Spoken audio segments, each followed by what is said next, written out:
As your Rangers return home, they face another challenge in their playoff push. The Tampa Bay Rays are one of the teams in front of them in a very tight American League wildcard race. The Rangers hope to build on their last homestand success as Martin Perez gets the start in Game 1. Texas and Tampa Bay meet next on Fox Sports Southwest.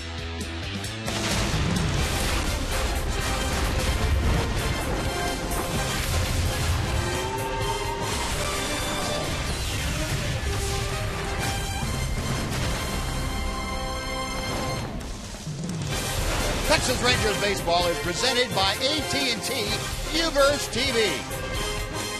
Well, it is a gorgeous night out here at Globe Life Park. It is Star Wars weekend. The Imperial Stormtroopers are in attendance. The Rangers and the Jedi Knights going out this evening to face Darth Vader and the Tampa Bay Rays.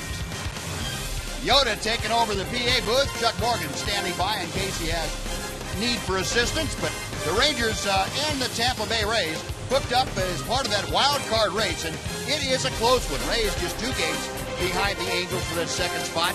Rangers down there 3.5 back, so this is a very meaningful weekend series with the Rangers and the Tampa Bay Rays. And welcome in, everyone, along with Mark McLemore, Steve Busby. Glad you could join us. And it is Star Wars weekend, so the Rangers looking for the force against the Rays. Interesting pitching matchup tonight.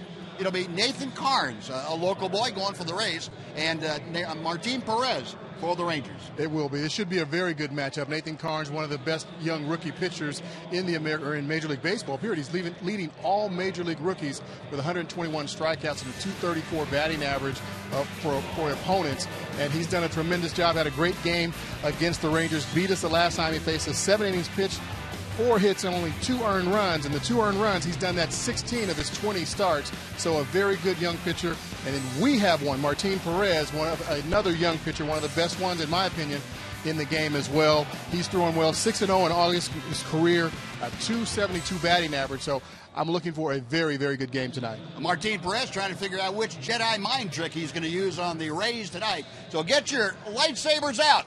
It's Star Wars time over the weekend. The Rangers and the Tampa Bay Rays coming up for you. We'll have the starting lineups in the first pitch right after this.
by your Texas Ford dealers.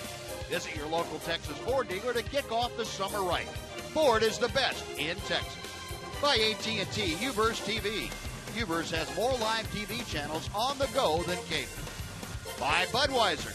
Make a plan to make it home. And by Southwest Airlines. Book your low fare now at southwest.com. Well, a gorgeous evening here at Globe Life Park. Rangers and Rays getting set to kick off the first game of this three-game set. Before we get things started, let's head down to the field and check in with our very own Princess Leia, Emily Jones.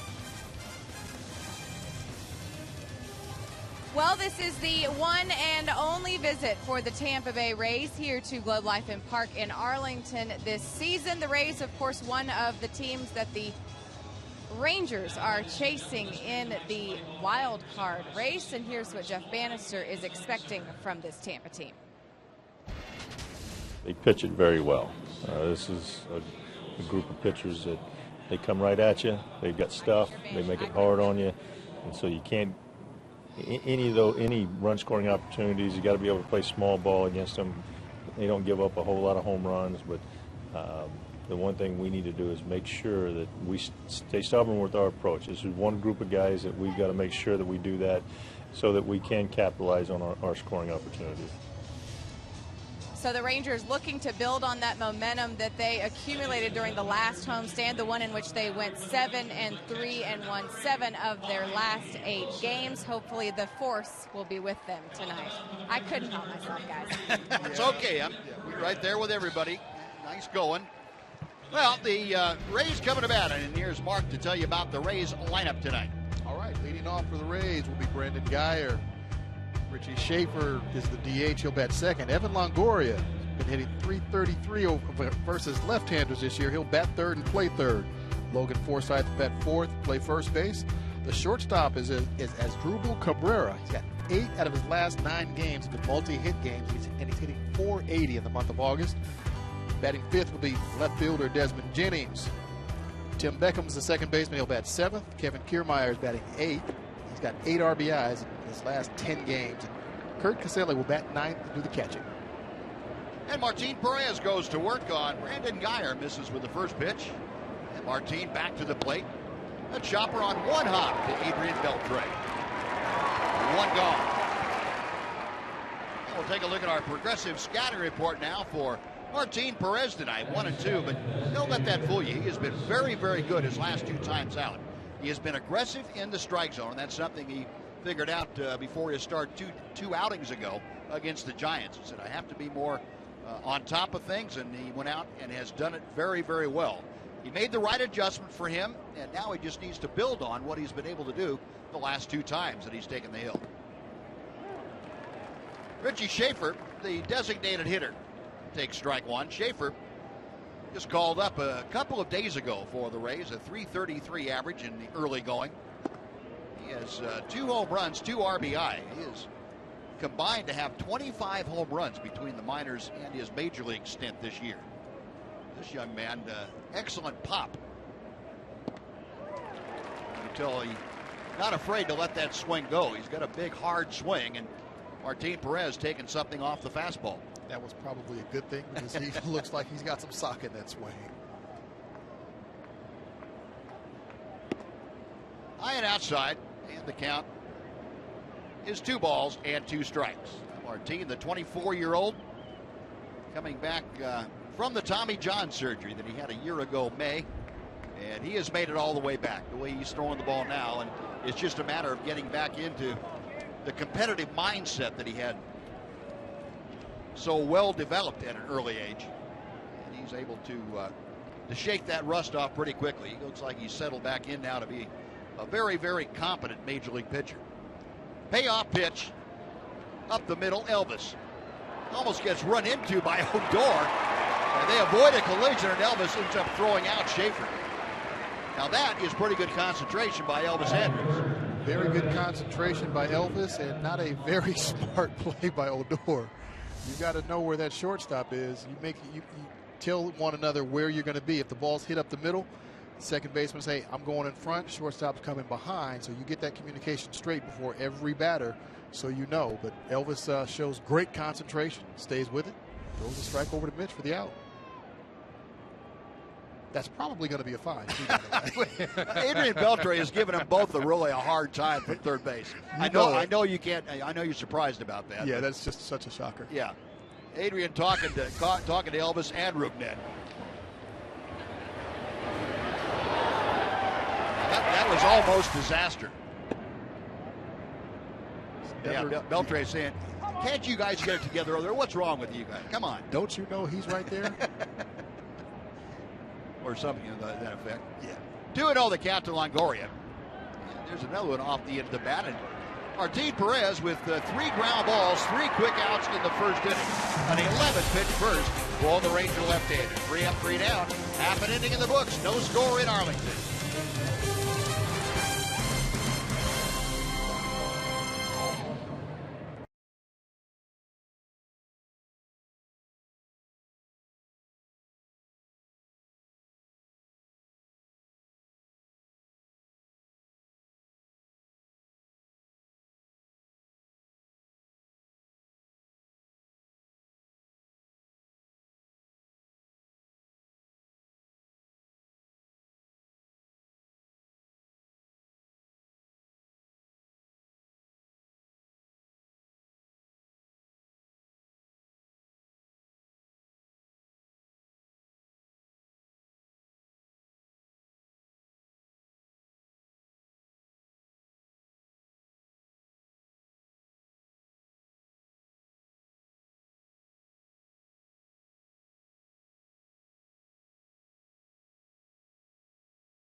Rays out in order in the top of the first. Now the Rangers come to bat. Matt's going to tell you about the Southwest Airlines. All right, Delino DeShields will lead off and play center field. Shin-Soo Choo will bat second and play right. Prince Fielder's got a 5-game hitting streak. He's got his average up to 327. He'll bat third and DH. Adrian Beltre bat cleanup and play third. Mitch Borland's at first, batting fifth. Josh Hamilton's back in the lineup after missing 2 games with knee soreness. He'll bat sixth and play left. Elvis is at short, batting seventh. Rugnet Odor had a great road trip at 348, a couple of RBIs. He'll bat eighth and play second. Doing the catching, Bobby Wilson. And Jeff Bannister putting that lineup out tonight against the 27-year-old right-hander. That is Nathan Carnes from Arlington. Went to Arlington Martin High School. Our scouting report on him shows a fastball, very good curveball, and a changeup. The changeup is a work in progress. Rangers will try to lay off that curveball down and out of the strike zone. If they can do that, or get hit by a fastball, either one, as Delino DeShields just did. But if they can lay off that curveball of Carnes that he throws down out of the strike zone a lot, they'll get his pitch count up rather quickly and have a chance to get him out of the ballgame early. If you start swinging at that thing in the dirt, it's going to be a short night for you. Yeah, that could be a problem. You want to try and get a pitcher to throw as many pitches as possible, especially early. You want to get that starting pitcher out of there and get into that bullpen. That's your goal every night.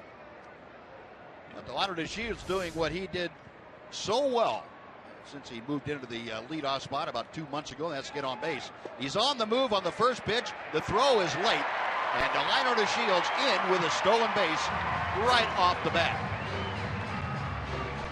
That's turning a hit by pitch into a double real quick. One pitch. Got a runner on second. He didn't swing the bat yet. 19th stolen base for Delino. He's got 19 bags. You look at that, and he's just, didn't really start getting that consistent playing time until May. So 19 stolen bases, that's a lot. As a matter of fact, he moved into the leadoff spot when Leonis Martin got hurt right before the Rangers went to Tampa Bay for that series in early May. And boy, that you look back to there, Mac, and I know you and I were doing that series. that was really a turning point for the Rangers because it set up a different lineup than they had, a different look lineup than they'd had prior to that. Yeah, it really did. And I think, Delino being in that lineup and just getting on base, being that leadoff hitter, helps the rest of the ball club, especially the big guys behind him, because now he's on base. He's set the table for them to drive in runs and get better pitches. When you've got a base stealer on the bases, pitchers will tend to throw a fastball to try and get to home plate quicker, right, so that base stealer doesn't steal a base like the Shields just did. So I think, Delino being able to get on base consistently really turned this ball club around. 3-0 the count to Shin-Soo Choo. And Nathan Karns able to get a strike in there. It's 3-1. Choo, second hottest hitter on the Ranger club since the All-Star break. He is just a little bit behind Rougned Odor, but Choo, that average now up to 241 for the year. And he takes outside. Oh, he hit batter and a walk. Put 2 aboard with nobody out. And Prince Fielder coming up. We'll take a look at the rest of the Rays defense behind Nathan Karns tonight.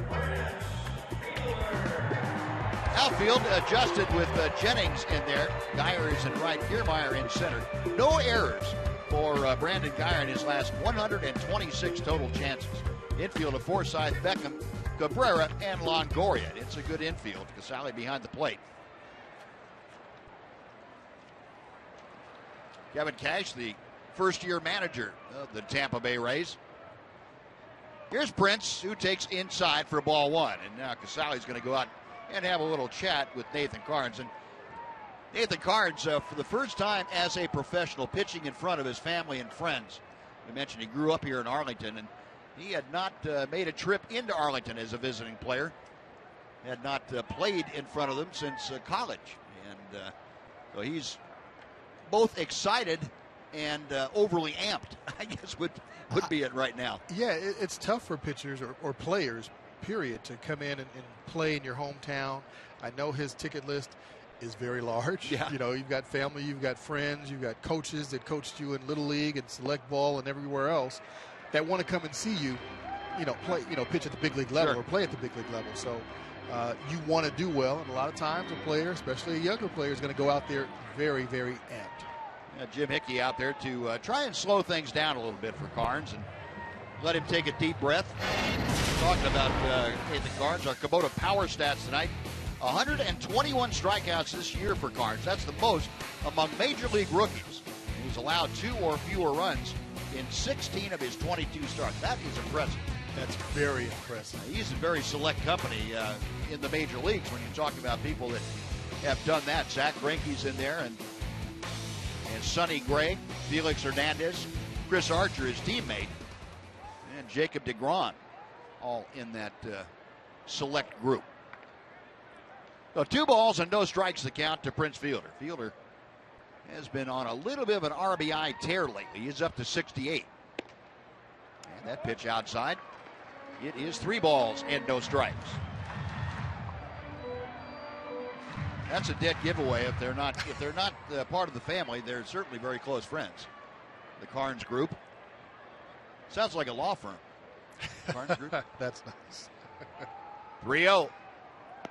And ball 4. That'll load him up for Adrian Beltre. Probably not the start that Nathan Karns had envisioned. And certainly not the start that Jim Hickey and Kevin Cash had envisioned for him. This is definitely not the start they were looking for. It's not an easy thing to pitch in front of your family and friends for the very first time at the major league level. I know he's done it in college, but this is it. This is as high as you can go. Yeah. So to be out here throwing in front of him, this soon, this early in his career, can be kind of tough. Well, here's Adrian Beltre, a 3-hit day yesterday, and he takes strike 1. Beltre now 263 with the average, 9 home runs and 30 driven in. And this isn't terribly unusual, though, for Nathan Karns not to have this much trouble, but he has given up 19 runs of the 51 that he's had in the first inning. Longoria will step on third across the diamond for the double play. DeShields in to score, but that is a very big 2-out play. Well, the Rangers are out on top 1-0. No RBI for Beltre.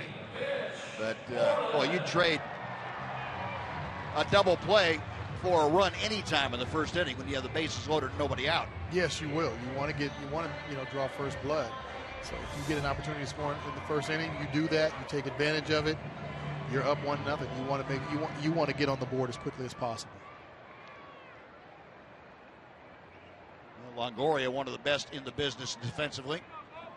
You saw Longoria coming in after that ball, and he's looking at DeShields all the way. He was thinking about going to home, but realized that that's one of the fastest guys on the field right now. Mitch Moreland cuts through a good fastball, and it is 0-1. Take another look at this. You'll see DeShields getting off, going with the ball, and Longoria is watching him, thinking I might have a play, but that was going to be a tough throw, so he decided to make sure to get 2 outs and help his pitcher out a little bit. Looked like Delino didn't really recognize the situation as the ball was hit. No, he was a little slow getting the jump on it. You see the ball hit the ground, bases loaded, you just take off. Yeah. Not a whole lot you can do about it. But Delino scored the first run, and Rangers have a 1-0 lead. Mitch Moreland, a huge day yesterday, a career day for him, 4 hits and 4 RBI. That his 17th home run of the year. His RBI total now up to a career high 61. 0-2 pitch. Hit pretty well to left center field. Long run back for Kiermaier, but he stops just shy of the warning track and makes the catch. Now, Mitch got good wood on it, but comes up a little short. Rangers score a run, no hits, and 1 left. On to the second we go. Rangers 1, Rays 0.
Just use hashtag Southwest Data Strong Fan, and you just might see yourself in one of our upcoming broadcasts. All this made possible by the good folks at T-Mobile. We will show you tonight's selection a little bit later on in the ballgame. Now Martin Perez back out to there's a Strong Fan photo. Martin Perez back out there with a 1-0 lead to protect. He will face the middle third of the Tampa order. Logan Forsythe to start things off. The first pitch from Martin is in for strike 1. Forsythe getting the start at first base. Right-handed hitter against the left-handed pitcher, James Loney, the longtime first baseman for the Rays. A left-handed hitter has been having a few problems against left-handed pitching. So Forsythe sliding over to take his spot tonight. 0-2 pitch. Forsythe, a .280 average, 13 home runs. That's tied for the high water mark on the ball club. He and Evan Longoria, both a baker's dozen worth of home runs. 1-2 from Perez. Pretty good pitch got in on it. Forsythe will ground out to Rougned Odor. As Drupal Cabrera coming up, we're going to welcome in Jim Knox. Oh, I appreciate it, Buzz. It is Foundation Friday, and recently some of the Texas Rangers players and coaches put on a special clinic sponsored by Ozarka. This is for the Rangers RBI kids, that is reviving baseball in the inner city, and they had a great time with special instruction, as well as they got some goodie bags and, of course, met some of the great Ranger players. To find out more about the Rangers RBI program, log on to texasrangers.com/foundation. Buzz? All right, Knoxie, thank you. Martin Perez going to work against the hottest hitter on the planet. That would be Asdrubal Cabrera. Mac told you about the average since the first of the month, 480 mark.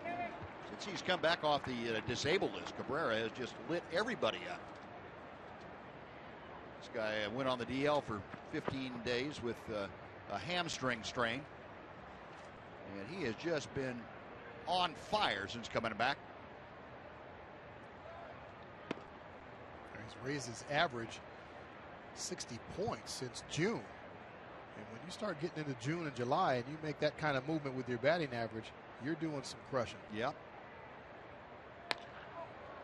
In the air down the right side, it is slicing, and that'll be back and out of play. 1 ball, 2 strikes. Let's take a look while we have a chance at the Ranger defense delivered to you tonight by Break Jet. Seeing the infield pretty well tonight. The Rangers with 110 double plays turned this season. That's 3rd most in the American League. And Odor and Andrews doing the majority of the work up the middle. Moreland and Beltray at the corners.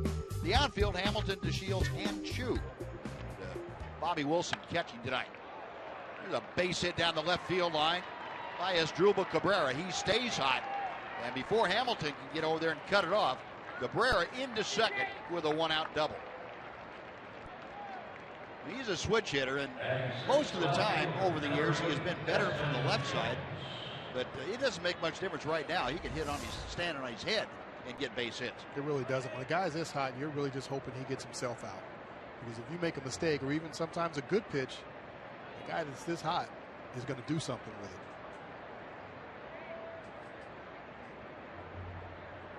Cabrera, talk about since his return back on July 28th, that is now his 8th double among everything else that he's had.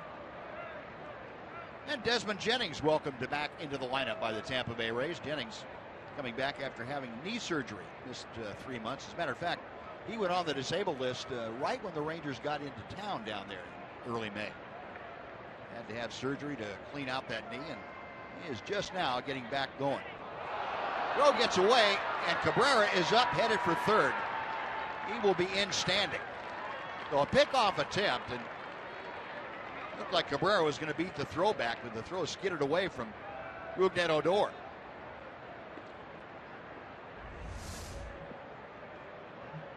See Perez fires it down. It's a catchable ball, but Odor missed it.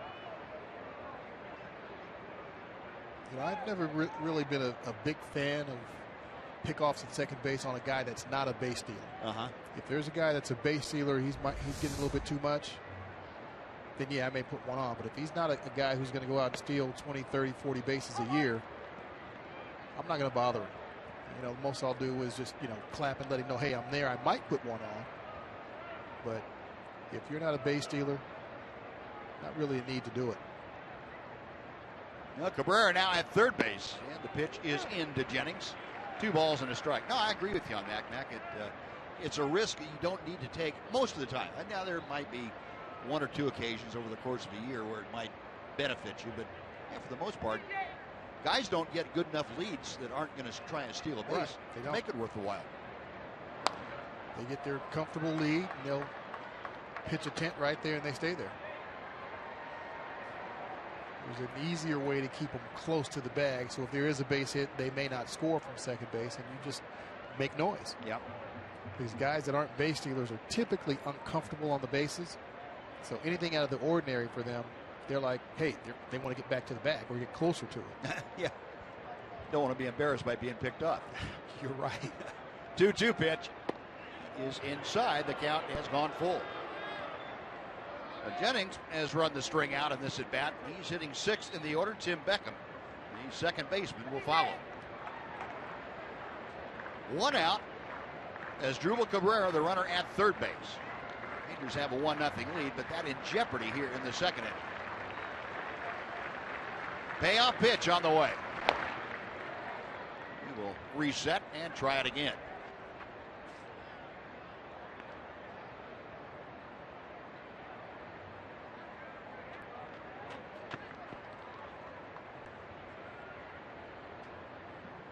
No, Jennings back in there. And when he came back, now the Rays have taken him out of the center field spot for the time being. Kevin Kiermaier, who has really gotten a reputation as one of the better outfielders around, playing in center field. And Jennings lines one down the left field line. That's a fair ball. Cabrera will score. And after a big turn, Jennings hangs on at first. An RBI single, and we have a brand new ball game. It's tied at 1.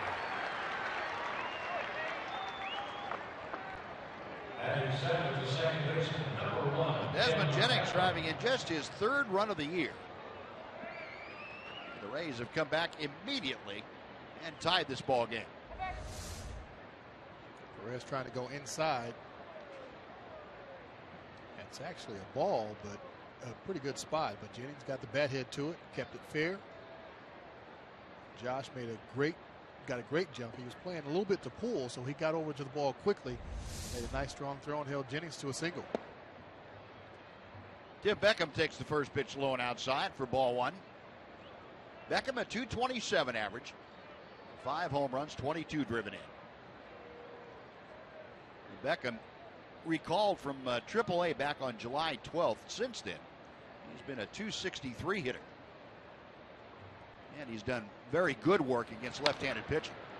Shoots that one foul outside the bag.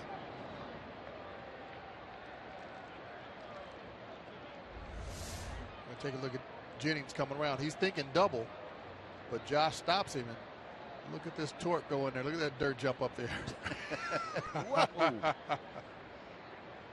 That's a lot of torque there.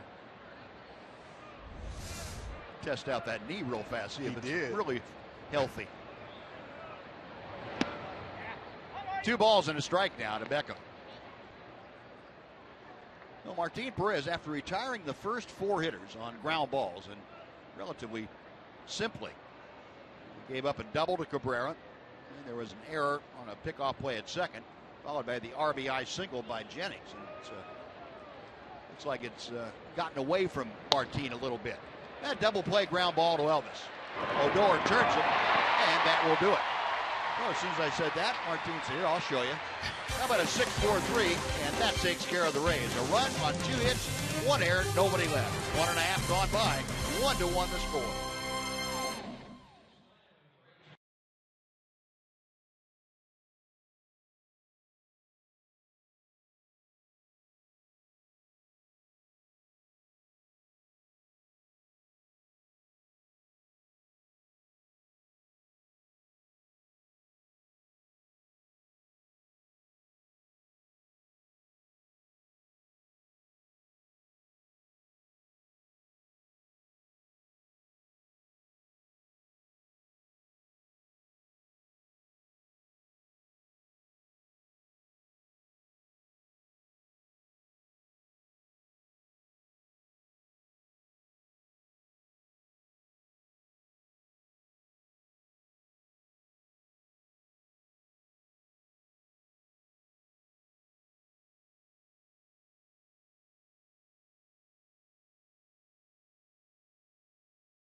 in the bottom of the second inning. Great night out here. Star Wars night, Star Wars weekend at Globe Life Park.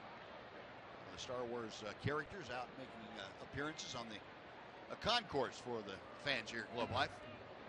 Here's Josh Hamilton. Josh missed the last 2 ball games in Minnesota. Had that left knee get kind of cranky on him. Went and had an MRI this afternoon and was pronounced fit to be back in the lineup. So here he is, batting at .252. Carnes hits the outside corner. A ball and a strike. Josh with 5 home runs, 19 RBI. He has shown signs lately of really starting to swing the bat well. That ball is hit well to right center field. Going back is Kyer. At the wall, goodbye. What were you saying, Buzz? Sitting ball game. Showing signs? Is that a good sign? That's a sign. That's a good sign, yeah. Hamilton with his 6th home run of the year. And just like that, the Rangers on top once again. This time 2-1. Just Josh being in the lineup makes this a much more potent offense. There's absolutely no substitute for power. Yep. Gets a pitch up in the zone, and that's why you don't want to throw it up in the zone.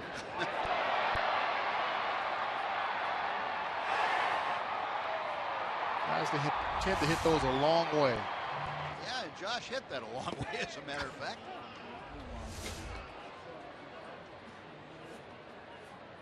Looked like from the grip that was a changeup that Carnes was trying to get to Josh down in the strike zone, down and out of the strike zone. Never got there. Josh intercepted it with that big piece of lumber. The Jedi Master. Yeah, that's an old mind game that he worked on Nathan Carnes.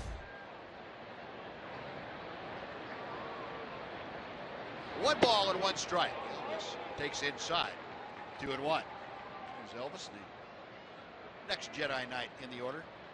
Oh, Jack Morgan's having a great time with this, isn't he? He's having a blast.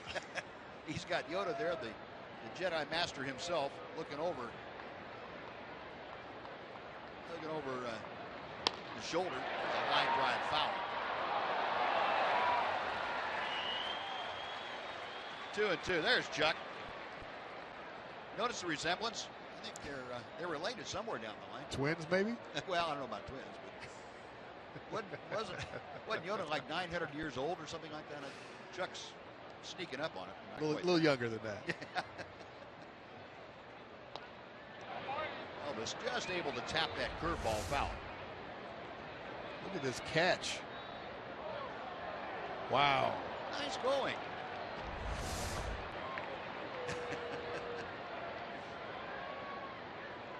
Two and 2 to Elvis. As you saw, a .254 average for the Rangers shortstop. Couldn't check his swing. That's that wicked curveball from Carnes. 1 gone. Carnes with his first strikeout of the night.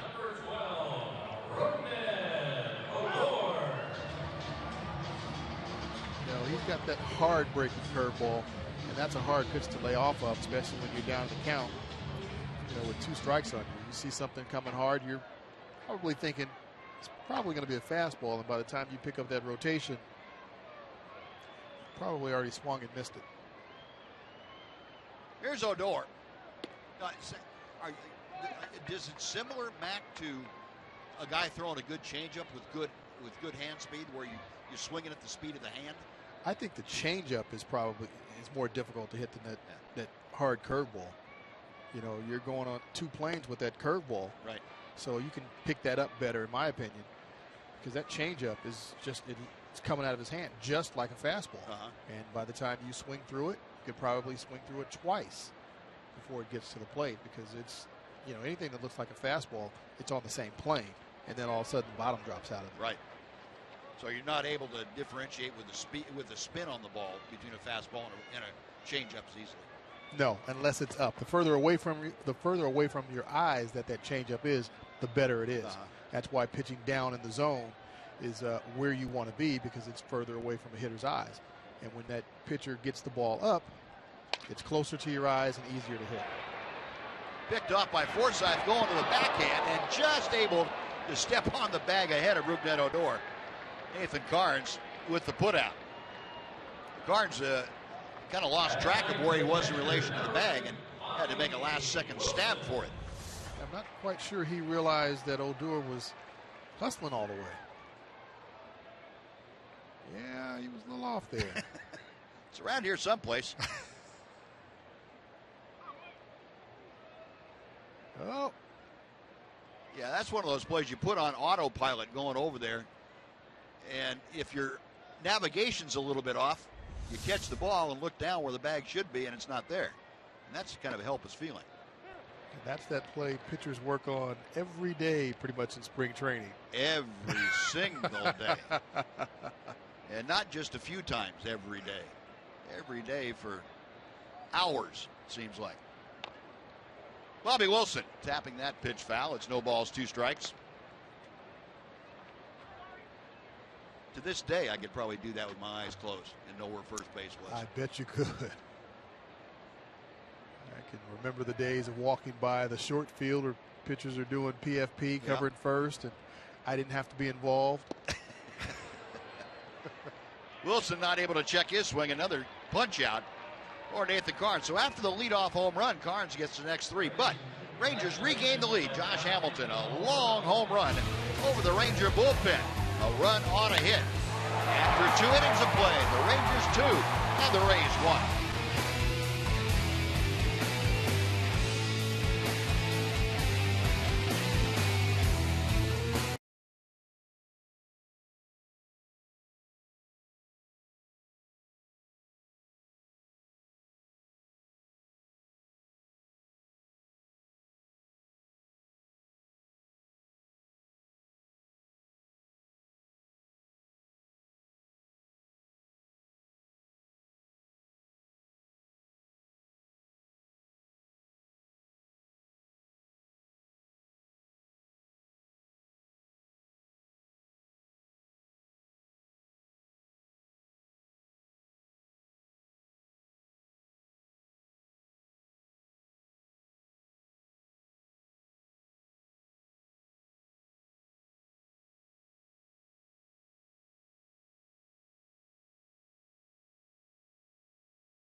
.05 game. The force will be strong at Globe Life Park when the first 10,000 fans 14 and older receive one of 4 different Star Wars themed t-shirts courtesy of Tucky's. Allie is modeling that for us. Fans will also enjoy appearances from the Star Wars characters out on the concourse. Call 972 Rangers or visit TexasRangers.com to purchase your tickets.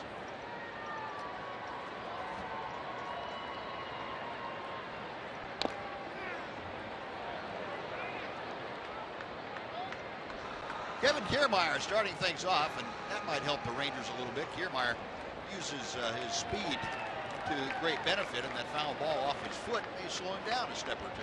That does not feel good at all. That's gonna hurt him the rest of the night, probably tomorrow as well.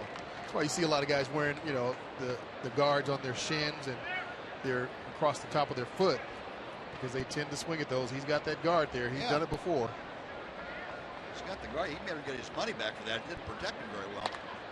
Reaches out and pokes it up the middle. Tough play for Odor. The throw not in time. Kiermaier, add insult to injury, tumbles over the bag as he beats out that infield single. He landed on his left hip. It's a pretty rough at bat for him. Painful at bat for him, yeah. But he's going to take it. He got a hit. You better believe he'll be all right. Getting down that line. He tripped over Mitch's foot. Yep. Oof.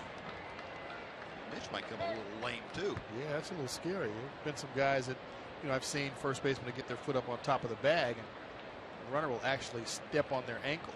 That's extremely painful. I bet it is. Number one, the runner is going to go down, and having your foot or your ankle stepped on a guy with spikes on it. Yeah, that's not fun. Say the shoe probably stays attached to your ankle. I mean, yes. One of those deals. Yes. Spikes come off in it.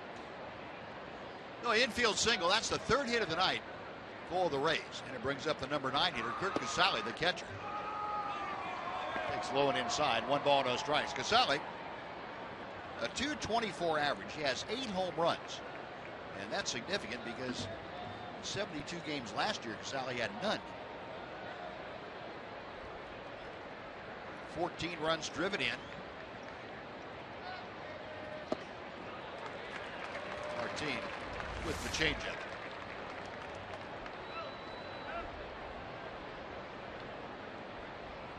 Yeah, you look at Kiermaier when he was going to that last step. It wasn't really a step; it was a lunge, and a lot of players lunge at the bag, and that can cause a lot of injuries there with a groin or a knee or a twisted ankle, and then stepping on Mitch and then hitting the dirt.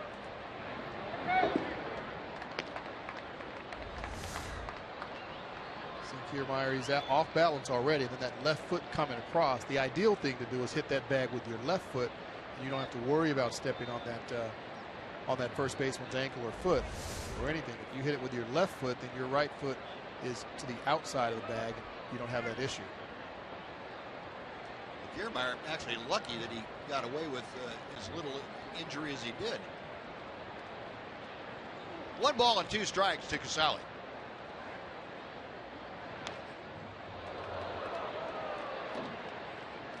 Lost control of the bat. Fortunately, it went on the ground back to the backstop.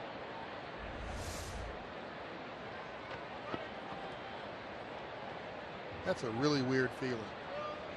I'll bet it is. You're swinging and you know you've got the bat in your hand. You've got that 2-pound piece of lumber, and all of a sudden it's gone. I never really did that very often. I would swing a lot and be sawed off and just have the, the end of the bat left in my hand. Got real light real fast. Yeah, real quick. High and tight, and got him. Martin Perez trying to come inside. He did. Got right inside Casale's jersey. So 2 on with nobody out. Back to the top of the order. And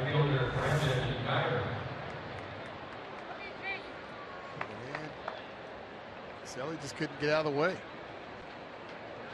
Just had a finder on him.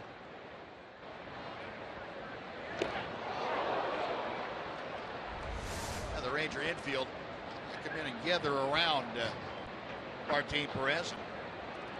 Make sure they have their signals down for what could be a sacrifice situation. Brandon Guyer, the leadoff man up there. Get another look at Martin Perez, a little frustrated with himself, letting that 1-2 pitch get away to the number 9 hitter. That's almost like walking a number 9 hitter, where you get ahead of him like that and then hit him with a pitch. That's a mistake as far as the pitcher's concerned. But first and second now, nobody out. Beltre and Moreland will play in at the corners. Brandon Guyer began things by grounding out to Adrian Beltre. No bunt on here, but it's a hit and run, and it's fouled off. But Kevin Cash doing something a little bit different.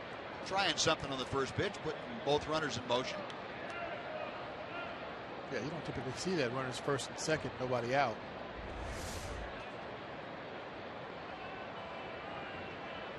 See Elvis break off a little bit. Kiermaier can run. 0-1 the count. Now 0-2. Actually, you know, in what you would expect to be a sacrifice situation, I think that's a pretty good play to put on, where you have the shortstop already out of position anyway. So you've got huge holes if you can put the ball in play to one. The Rangers now, though, with an 0-2 count, will go back to a more standardized defense.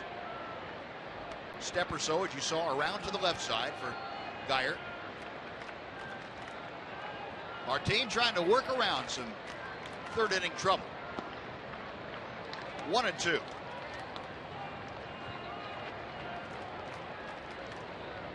As you mentioned, Martin had a very quick and easy 11-pitch first inning, 3 groundouts. Then ran into some problems. Kind of lost command of the strike zone. Gave up a double and a single for the run in the second. And now a base hit and a hit batter here in the third.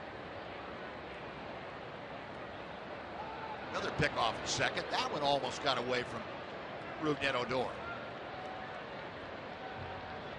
Play back in the second inning with Odor covering second on a pickoff with Cabrera back there. The official score ruled the error on the throw to Martin Perez. 1 ball, 2 strikes.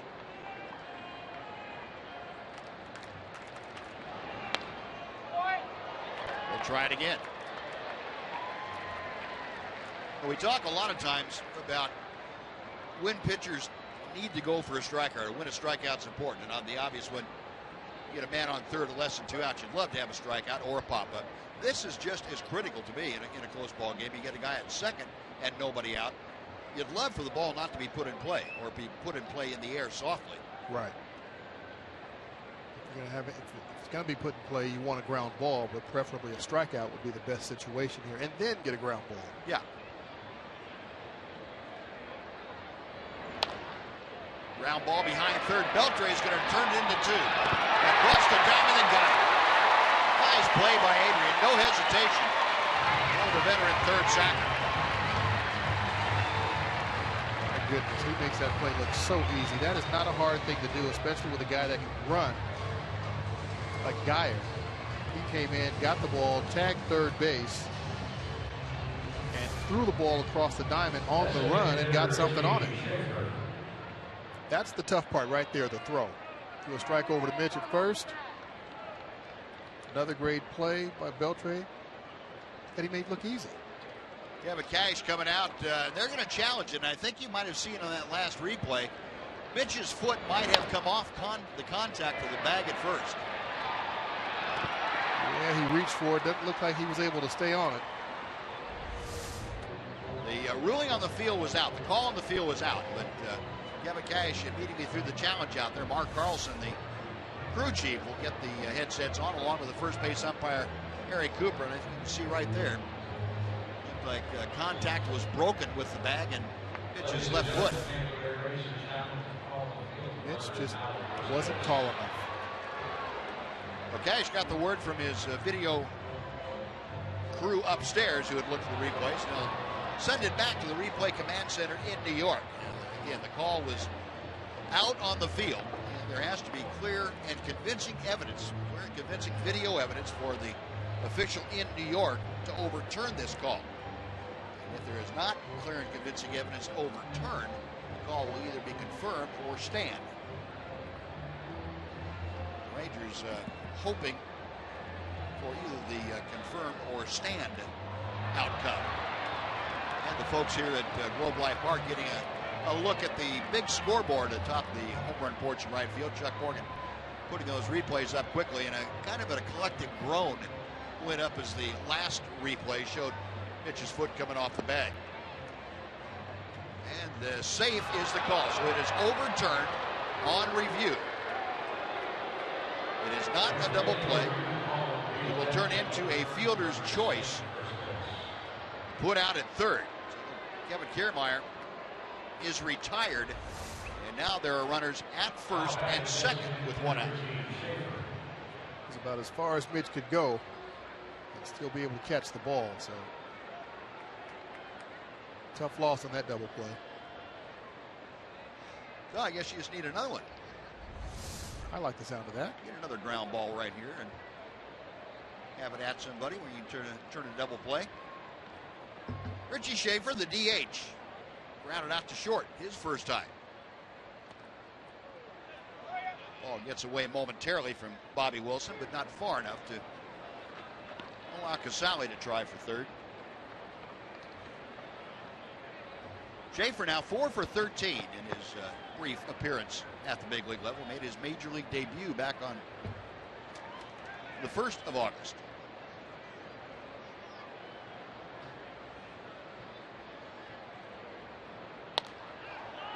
Towering pop-up. Beltre and Andrews back beyond the rim in the infield. Infield fly is called, and Elvis Andrews makes the catch. Well, there's your pop-up after a fielder's choice. And let's send it over to John Radigan for a Mazda game break. Buzz, thanks very much. Yankees in Toronto.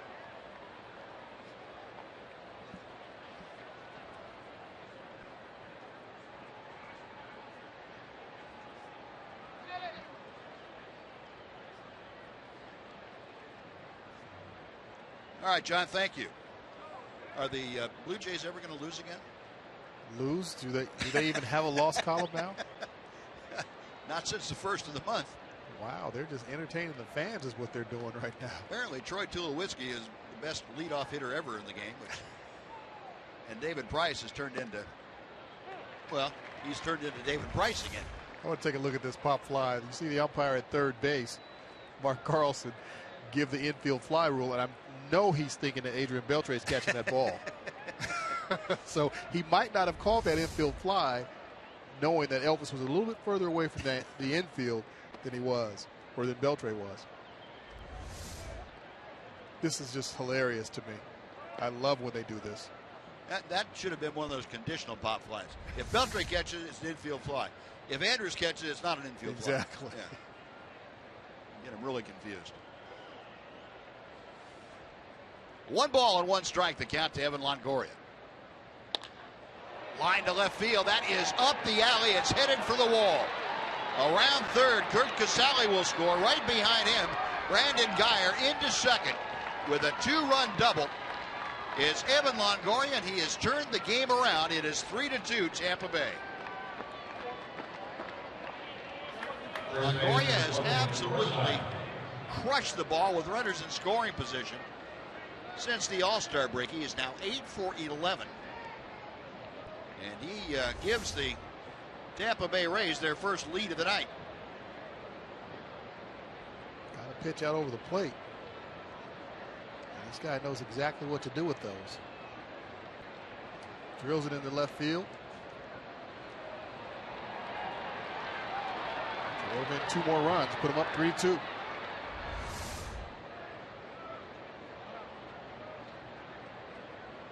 Bill Longoria now at second base. 3 runs on 4 hits for the Tampa Bay Rays. Logan Forsythe at the plate. Takes a big breaking ball for strike 1. Forsythe, a ground ball to second. His first time up there. 279 average. Forsythe among the Tampa Bay leaders. He is first in the RBI with 51, or he was, I should say, until Longoria just got his up to 52.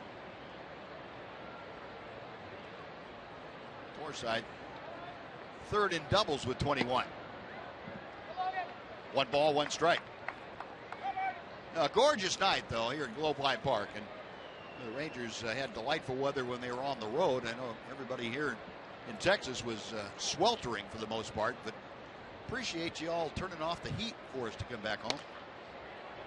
Slowly chopped to short. Elvis on to first. That'll do it. But horse is out of the barn. 2 runs on 2 hits and 1 left. After 2.5, it's now the Rays 3 and the Rangers 2.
upon your Texas Ford dealer.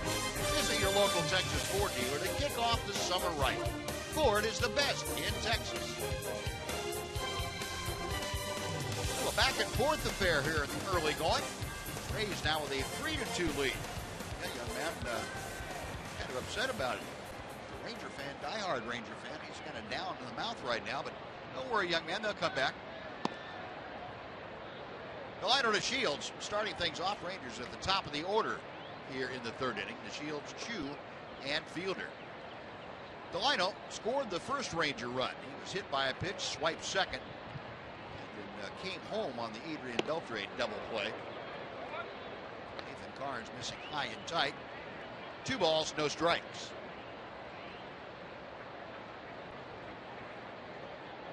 Mac, I guess we're always asked to rank and rate people and who was the biggest this or the best that. I think you'd have a hard time finding anybody that has been a more pleasant surprise than Delino DeShields and his contribution. Oh, I think you're right. You know, he came in, you know, they weren't sure if he was going to make the ball club out of spring training. Made the ball club in the first month all through April. Didn't really get a whole lot of opportunity to get into ball games. And then all of a sudden May rolls around. He's getting some playing time, and then he's playing every day. And now in July, he takes over pretty much the everyday job in center field, and not just take over the job. He earned it. He played extremely well, stealing bases. He stole his 19th base tonight, playing some really good defense in the outfield, and doing exactly what he's supposed to do as a leadoff hitter. Second time on base. I don't think the bat's moved off of his shoulder just yet. Drew a walk there, 1 on, nobody out. Chu coming up. Send it over to Jim Nush. All right, appreciate it, Buzz. Real quick, the Senior RBI World Series Championship game will be here at Globe Life Park tomorrow morning. One of the teams involved will be Miami Marlins. Today, they got their way in the championship because Cleveland Westbrook pitched a great game, shutout, 2-hitter, and you guys had quite a day today, Cleveland. Let's see, you had a parade, got to meet some of the players. What was that like? It was a great experience to know that those players went through the same thing that we're going through today. And by them saying what they went through, you know, how they conquered adversity and what they did to make themselves better, you know, you have to take that in so you can, you know, better yourself to get to the next step of where they're at. Yeah, you got to hear the luncheon, Chris Archer and Yvonne Gallardo. What was the message there? Well, the message was to stay focused, you know, whether it's RBI or, you know, going to school, you got to be focused. You know, you can't be off track, you know, go to parties, do all of that. If you want to do baseball, you know, you got to keep your head in the books, and, you know, you got to work hard on the field because it's not easy. That's a good message. Best of luck for you guys tomorrow. I know you can't pitch tomorrow, but that's all right. You'll run the bases, right? Oh, yes, sir. There yes, we sir. go. All right. Good to see you. Appreciate it. Best of luck. Buzz? All right, Noxie, thank you. Well, don't you know they're a bunch of young men and women having a great time. There goes Delino, and he is in with his second stolen base of the night, but he came off the bag and was tagged out by Cabrera. He'd gotten in there safely. He had beaten the throw, but Trip Gibson, the second base umpire, kept a very close eye on where Delino was, and as Cabrera kept the tag on, Gibson signaling that Delino had lost contact with the bag momentarily. Delino got a great jump. Second bag on the night. See his hand on there. Foot comes on. Slides up a little bit. And it looks like the shortstop pushed his foot off a little. Gave a little bit of help. A little help. Putting it off. Cabrera's a veteran shortstop. He knows how to do it gently. Yeah.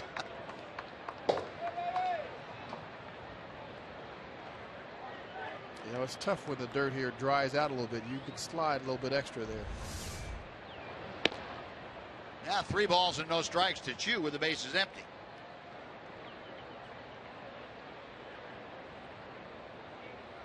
Shinsu has seen 1 strike in his 2 at-bats. Delino DeShields a little dejected going back to the Ranger bench, not happy about losing contact with the bag. That'll get you talking to yourself, won't it? It will. It might even get you talking to the umpires.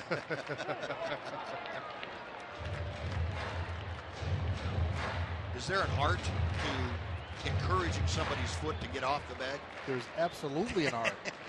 And I think we just saw it. Yeah. Payoff pitch, call strike 3. Chu whips around as if to argue with Gabe Morales. He couldn't believe it.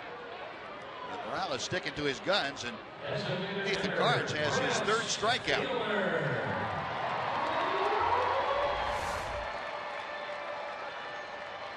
Fastball down in the zone. Nice job. That's the strike that hitters do not like. Never have liked, never will like probably, but we've seen that called more this year than I can ever remember. That ball just touching the bottom of the strike zone. I think umpires are making an effort, especially with this, what we use the Fox tracker, that Questec grading their performances. They're calling that low strike more frequently. Yeah, I think they are as well. And there's another one right there. But I think a lot of it has to do with how the catcher catches that ball.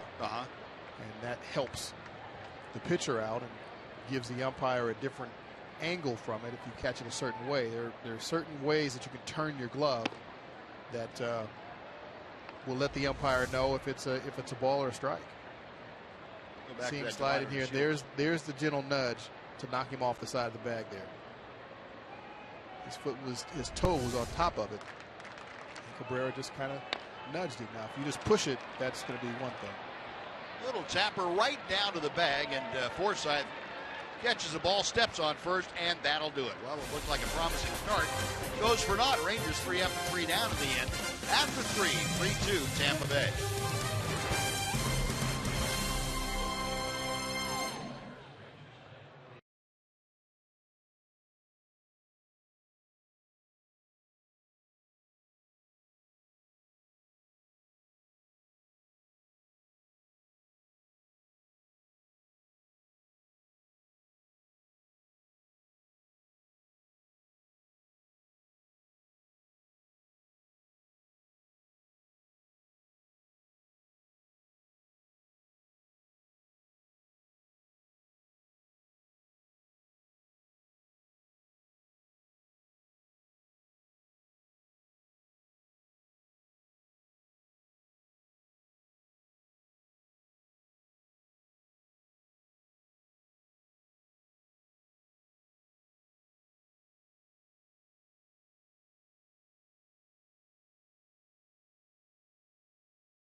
Be treated to a medical center Arlington Adrian Beltre bobblehead.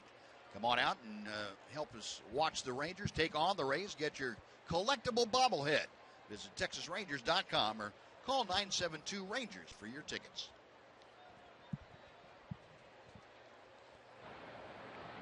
Martin Perez back out for the 4th inning as Drupal Cabrera starting things off, and he's going to be out finally. Hitting right at 500 since the beginning of the month, and Adrian Beltre takes care of that for out number 1. Cabrera had doubled and scored in the 2nd inning. Left fielder Desmond Jennings. Next will be Desmond Jennings. Jennings drove in his 3rd run of the year with an RBI single, brought home Cabrera from 3rd base.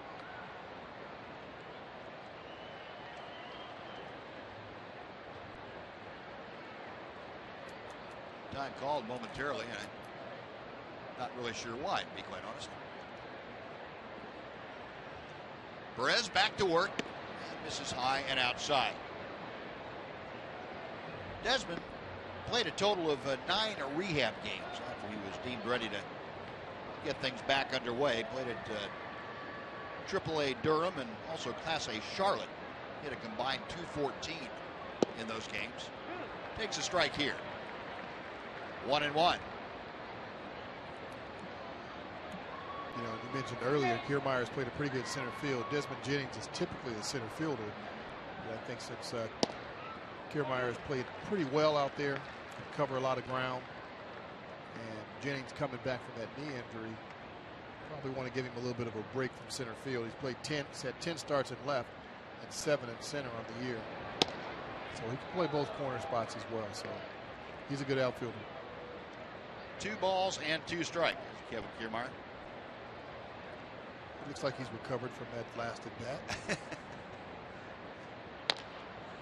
Little tapper slowly out to second. Odor charging. Has trouble getting the handle, and makes a strong sidearm flip. Nice play by Rugdet on a tough play. Second baseman, Tim Beckham. Yeah, this is a tough play for a second baseman coming in. You've got. Well, typically you have one chance, but he caught it. You know, couldn't get it out of his glove cleanly. Was able to recover, and still had some time. A lot of times you'll see that second baseman or shortstop, even a third baseman, come in and field that ball with 2 hands off of their left foot. So the very next step, they're coming up and throwing. That's a pretty difficult play. Here's Tim Beckham, and he wraps one by Beltran into left field for a single. Boy, Beckham didn't wait long. He grounded into a double play his first time, and the first pitch you saw this time at bat results in a 2-out single. Not sure if Beltran had a play on this, but his reaction was kind of, you know, maybe he lost. Yeah, he lost that ball.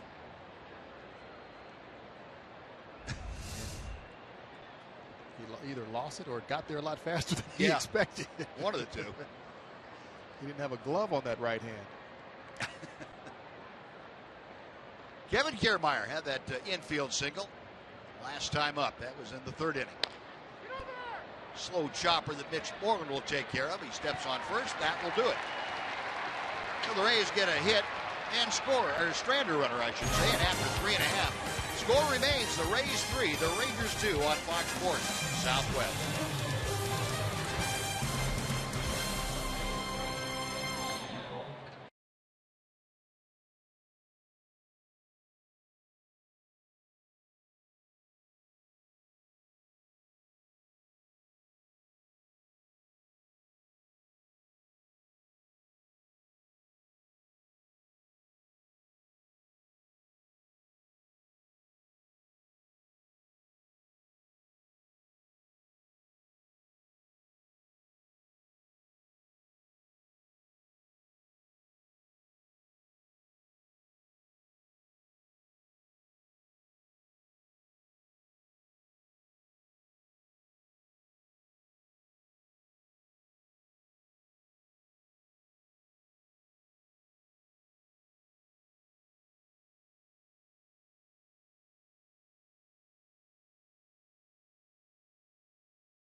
The first 7,500 kids 13 and under with back-to-school backpacks.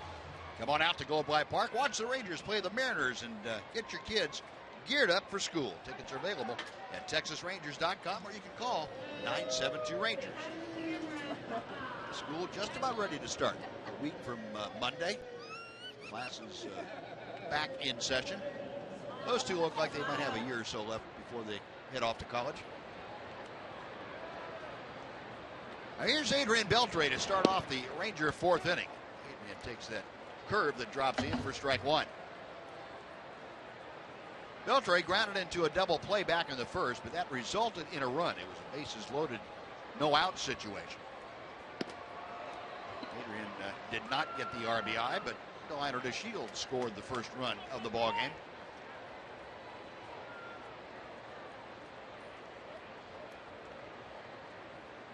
Carnes wants a new baseball to work with. Nice crowd on hand here tonight. Chuck Morgan orchestrating a big post-game fireworks show. It's just the Star Wars music tonight. Adrian doing the full turn on that swing. Every once in a while still, Adrian looks like that hand is still not 100%, left thumb. Yeah, I think, certain swings, certain pitches, in certain areas, it definitely hurts more than others. Then he lines one to center field. That's going to fall for a base hit in front of Kiermaier. Beltre, a big turn, will hang on. He swings through one and looks as if he's not going to be able to play anymore. And bashes the next one into center. And speaking of Star Wars, how about tonight's Coors Light Cold Hard Fact? Star Wars holds the Guinness World Record for most successful film merchandising franchise. The total value of Star Wars franchise estimated at $30.7 billion. That's with a B. Cold Hard Fact brought to you by Clean, Crisp Coors Light. And Yoda gets his cut of it. Now, the Stormtroopers don't. They don't get anything. They shouldn't. They're the bad guys.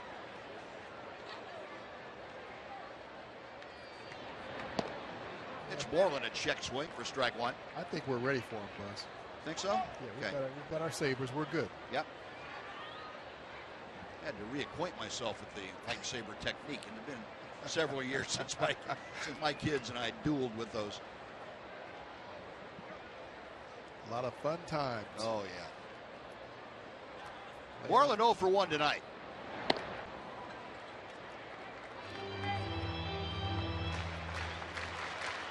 Pitch with the average currently at 294. I mentioned yesterday a career high for him. 4 hits and 4 RBI in that ball game. His 17th home run.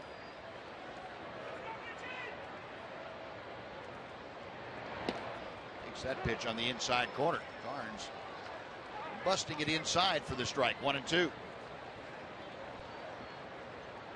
Mitch has hits in 8 of his first 11 games in the month of August. He's hit at a 375 clip. Talk to you about the 61 RBI. That's his high water mark now for his career. 60 his previous total. Pulled that one out of play down the right side. And we'll come back and try another 1-2 pitch.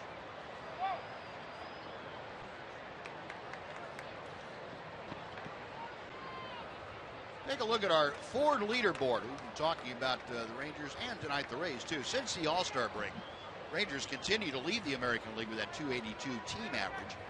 Not far behind Tampa Bay at 262. They are 4th in the American League. Rays maybe more of a surprise after suffering through a dismal July. They have turned things around.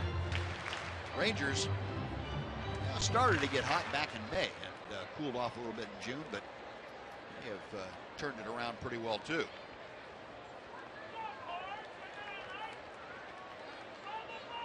Carnes with a 1-2 pitch. To the right side. The second they get the sliding Adrian Beltre. Nice play by Tim Beckham, who was way over toward first. He threw that ball when he was about 15 feet in fair territory on the right side. He did. He threw a strike, and Adrian Beltre, you watch Belly, he knows that there's a chance that Beckham is going to come to him, so he kind of bows out a little bit to try and block the path of that throw. But Beckham got it up high enough. You see Beltre, he's looking to his right, he sees Beckham field the ball, and you see him bow out a little bit, and Beckham threw it in a perfect spot. Nice play by the young second baseman. Now Josh Hamilton going after that first pitch with a vengeance, fouls it back. Hamilton launched his 6th home run of the year as he led off the second inning tonight. Blast went to the very back of the Ranger bullpen in deepest right center field. So Josh now with 20 RBI, batting average of 257.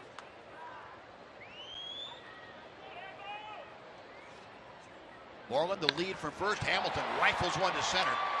But right there, Kevin Kiermaier to make the catch. Well, that was another bullet off Hamilton's bat. Comes up empty on this one. There are 2 gone. That sure did sound good coming off of that bat. Thought it might have had a chance to get over Kiermaier's head out in center field. Josh on it, focus, see his eyes, the head stays right down on it, and rips it. Hamilton, you remember, was the first pick in the nation by the Tampa Bay Rays back in 1999, and never did get an opportunity to play at the big league level for him, but he has tried to show them what they have missed all these years. Here's Elvis, who went down swinging first time he's at the plate. Ball in the dirt. Casale able to keep it close to home plate to prevent Moreland from advancing. Elvis stinging the ball maybe as well as we've seen him in his career. He is hitting line drives with authority. Did the entire trip and has for the better part of a month. Even though he only had 4 hits on the road trip, went 4 for 22. He had a lot of line drives that were caught. He did. I don't remember him hitting the ball this hard, this consistently for this long. I mean, it's been, we're working on a month now. He's just been stinging the ball everywhere. 1-0 pitch. That will even the count. And Elvis hitting the ball well here, too. You look at his average last 28 games, up comfortably over 300. Here at home in his last 26 games, a 313 average. 2 balls and a strike. Elvis in his career has always hit well against Tampa Bay. His career average just a couple of clicks over 300. That's his 3rd highest that he has against any opponent. 2-1 pitch from Carnes. Now 2-2.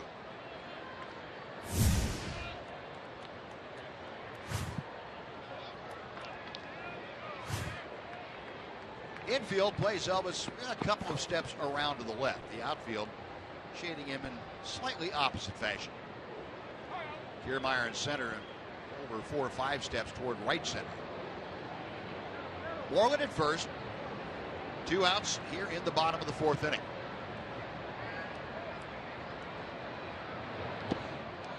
Full count. So now Mitch will get the advantage of getting a running start. Elvis trying to continue this inning. If he gets aboard, Rougned Odor will get a shot at Carnes here in the 4th inning.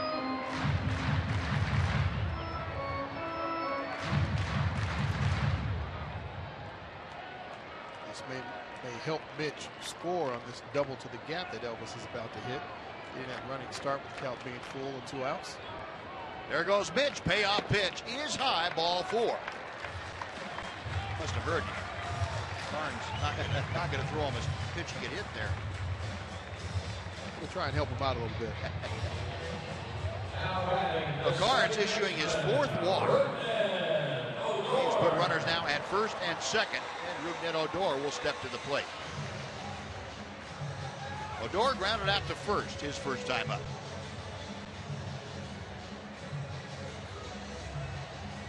Rougned, you'll remember, had a 9-game hitting streak, his career best.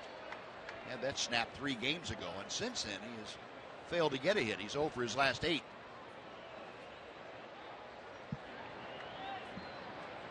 Moreland at second. Andrus at first. Rangers trail by 1 here in the 4th inning. 1 ball, no strikes. Rougned, a .333 average. That's best on the Ranger ball club since the All-Star break. 24 games in that span. He has driven in 15, so it's been a very productive 24 games. Hard hit, but Forsythe plays it on the glove side for the out. And that'll do it for the Rangers. They get a hit, a walk, and strand 2 runners. After 4, Rays 3, Rangers 2.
Baseball on Fox Sports Southwest is brought to you by Southwest Airlines.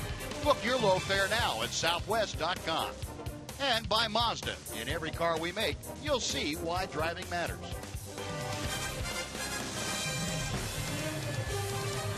Now the Rays coming to bat here in the top of the 5th inning. Tampa Bay leading the Rangers by a 3-2 count. They have out-hit Texas 5-2. Kurt Casale, the catcher, starting things off, fouls off that first pitch. Casale hit by a pitch and scored the second of the 3 Tampa Bay runs tonight. That was back in the 3rd inning.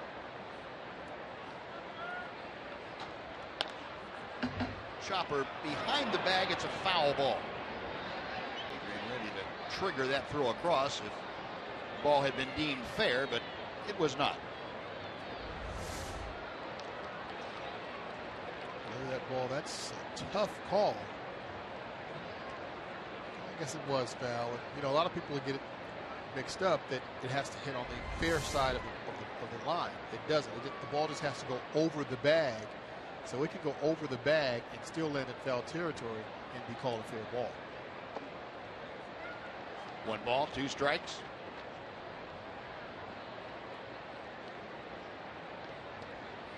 Casale, we talked about his power that he has exhibited. 7 of his last 10 hits have left the ballpark. And he takes that one high to even the count. Casale batting 9th.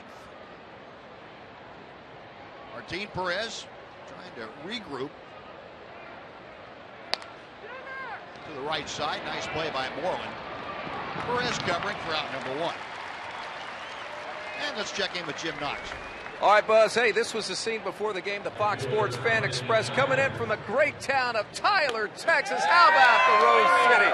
On hand, East Texas, ESPN East Texas. Kenny, talk about the ride down. You guys, big-time Ranger fans, having the time of your life tonight? Well, Eddie does the great thing is he brings us here safe. He has a good time on the bus, pretty laid back. Eddie, the bus driver, good driver. He's been doing it for an awful long time.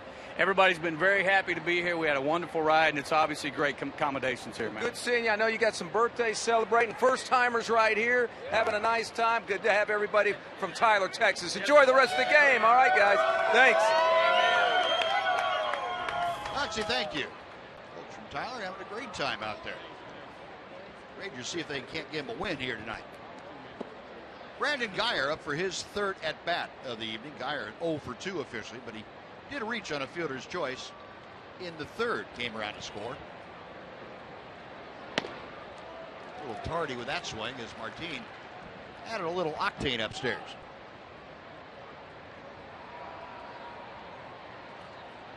Martin Perez getting ready for his 69th pitch of the night. It's on the way and in for strike 2.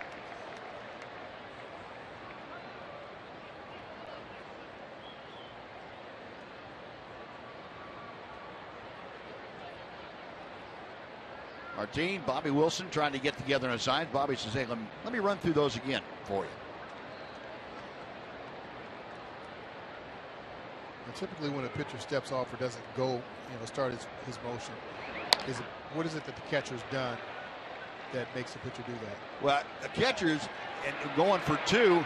A good throw will get him. The slide, he is safe at second base. And Elvis immediately pointing to the dugout, feeling that Brandon Guyer had been tagged out, and Jeff Bannister up out of the dugout saying, okay, hang on a second now. We're going to have Joey Probinski check out the replays upstairs.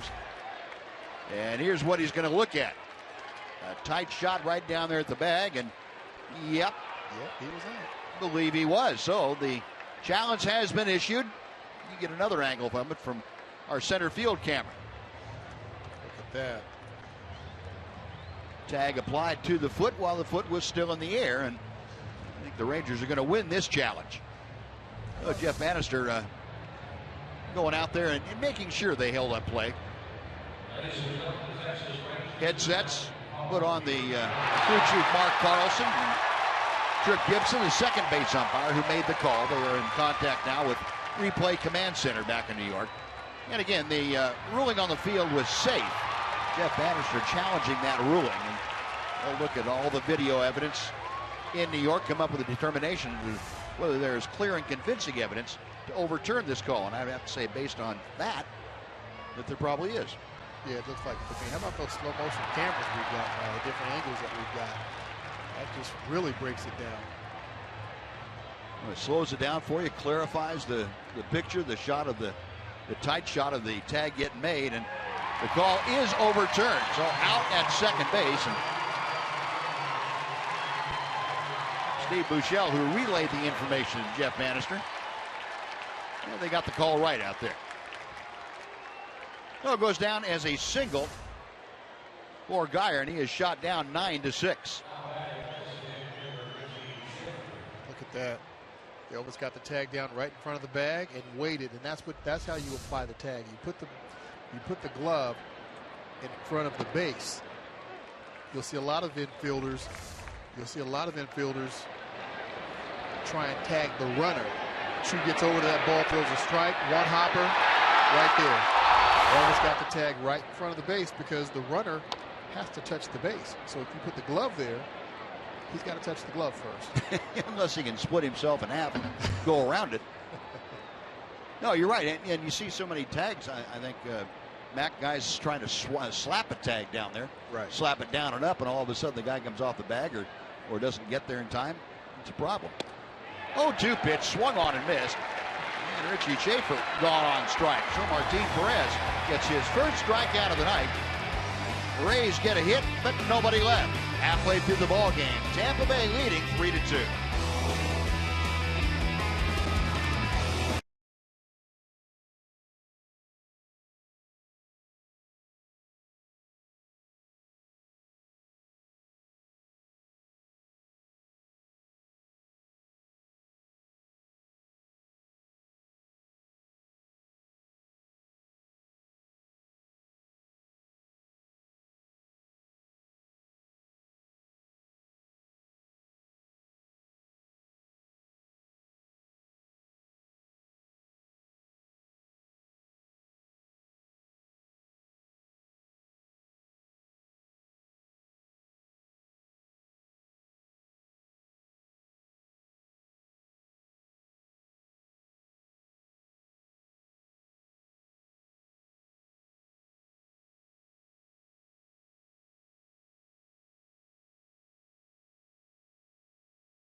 Of 3-2, and this obviously a very big home series for the Texas Rangers, hoping to build on some momentum from their last homestand.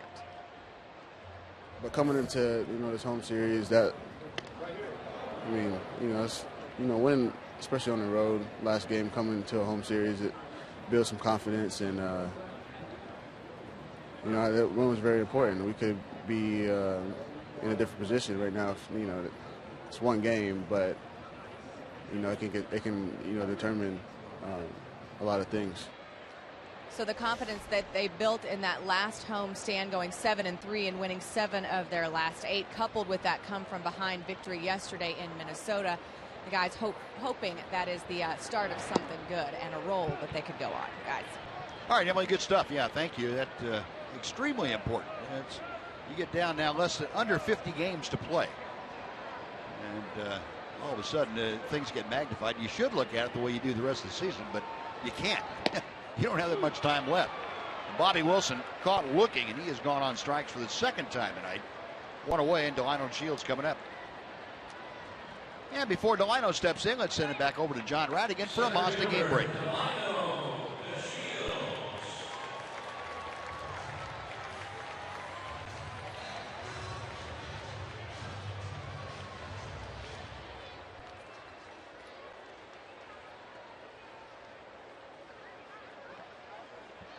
All right, John, thank you.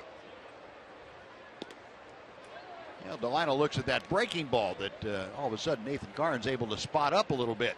He has thrown some very good ones the last inning plus. Delino with no official at bat tonight. He has walked and been hit by a pitch. No official at bat, but he's doing his job, Mac, as you mentioned, getting on base.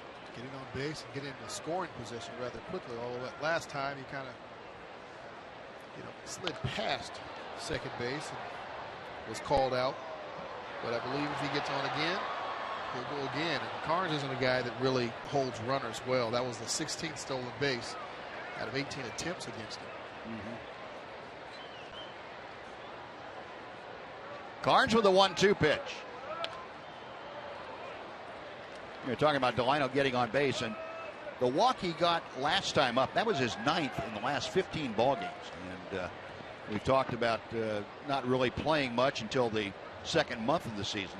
He's 3rd on the Ranger club in total walks this year. He has 36. Chopper wide at 3rd that Longoria handles. 2 gone. Longoria silky smooth down there at the hot corner. And he knew he had to get rid of that ball rather quickly. Typically he takes a little bit more time. He's got a guy that can move like the Shields. Longoria knows he's a Gold Glove third baseman, one of the best in the game. Go to his left, gets it, turns real quickly, turns around, makes a good throw. 2 away. Here's Shin-Soo Choo, who has walked and struck out. Karns able to start him off with a curveball for strike 1. And Karns is getting that curveball under control. That's the 4th time in the last 2 innings he's led off with a curveball for a strike. And that makes him a totally different pitcher, I would think, Mac, from a hitter's standpoint. He's able to drop that in there for strike 1. You're right, Buzz, because as a hitter, you're in the hole. Now you're defensive. You're 0-1. You know he's got that curveball that that's working tonight. So you don't want to go up there and swing at it first pitch unless it's a hanger. But it definitely puts you in a defensive position. I always thought as a pitcher, anytime I could get ahead with something other than one of my 2 best pitches or my best pitch, that put me further ahead in the game. It really does, because now you know, okay, this guy's got a really good fastball, a really good sinker or something. If he's throwing his 2nd or 3rd pitch for a strike that first pitch, it's going to be a rough at bat. Yeah. Now Choo able to eyeball a couple. It's 3 balls and a strike. Choo trying to get aboard with 2 outs here in the 5th. Prince Fielder checking out that bat in the on-deck circle. High and outside, ball 4. Choo walks for the 2nd time tonight. That is the 5th walk issued by Nathan Karns. And Kevin Cash out of the dugout. Nathan Karns not going to be really thrilled with this. Had a chance to get through 5 innings, and he is removed after a 2-out walk to Shin-Soo Choo. Well, Kevin Cash not wasting any time, goes out with the hook. Karns is finished. Will not have an opportunity to get the W tonight if the Tampa Bay Rays hang on. A pitching change underway here at Globe Life Park with the Rays leading the Rangers 3-2. We'll be back right after this timeout.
throwback giveaway. The first 15,000 fans ages 14 and older will get a Giovanni Gallardo powder blue t-shirt thanks to Dr. Pepper, Albertsons, and Tom Thumb.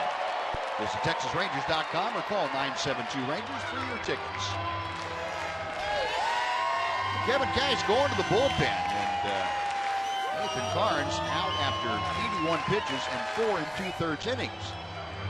Xavier Cedeno, 28-year-old left-hander from Puerto Rico, is on now. Cedeno came over from the Los Angeles Dodgers in April of this year, a cash transaction.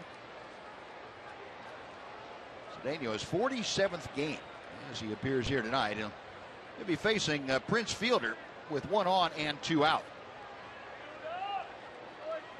Cash not, despite it being the 5th inning, not going to let Nathan Carnes face Prince Fielder as the go-ahead run. Yeah, you hate to see a guy come out in that situation there, especially with just 1 out with the lead in order to get it. But Kevin Cash's first priority is to win the ball game. It doesn't matter what what a pitcher's record is, or he's close to this or that or the other. His #1 objective is to win the ball game. Prince chops that down foul. It's 0-2. And I would imagine from Nathan Carnes' standpoint, even though it's kind of a bitter pill to swallow in front of your hometown, your family and friends, you'll learn next time out that you don't want to walk a guy in a close ball game in the 5th inning with 2 outs. Or 5 guys in 5 innings. Or 5 guys in 5 innings. Part of that growing up process that most of the time isn't a whole lot of fun. Fielder a drive to dead center field. Kiermaier back at the track. He leaps up and pulls it back into the ballpark. Kiermaier brings back a Prince Fielder home run to save 2 runs and get the Rays out of the 5th inning. What a play by Kevin Kiermaier. Defensive magic by the Rays center fielder. That close. 3-2 Tampa Bay after 5.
Because of this smash off the bat of Prince Fielder and a great play by Kevin Kiermaier. Kiermaier went back, timed his catch. You see him put that right arm out. He knows where the wall is. He gets up, gets that glove over it, pulls it back in. That's a heartbreaker. Boy.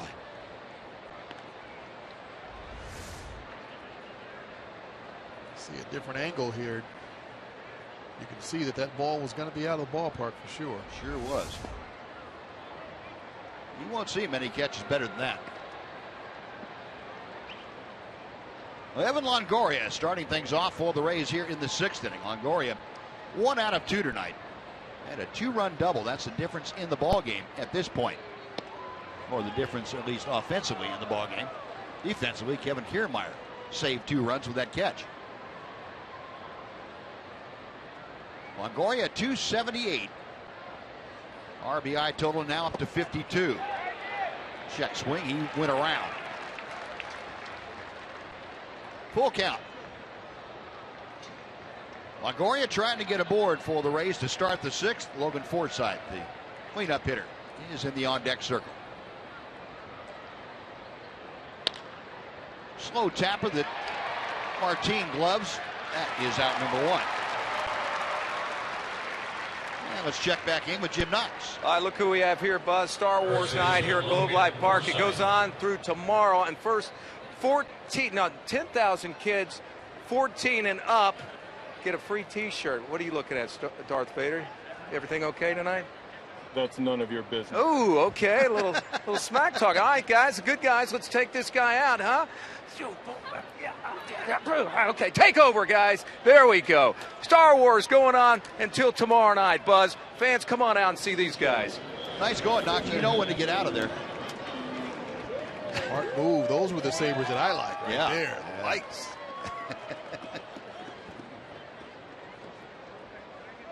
Logan Forsythe twice has grounded out tonight, once to second and once to short. Breaking ball is a little bit low. 1-1.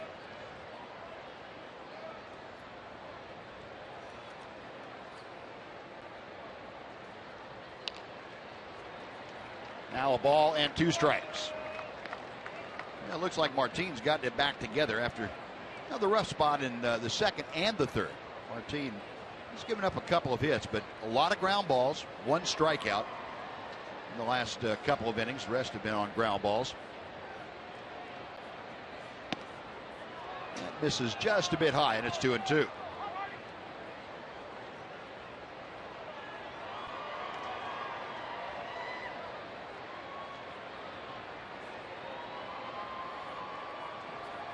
Martin to the wind.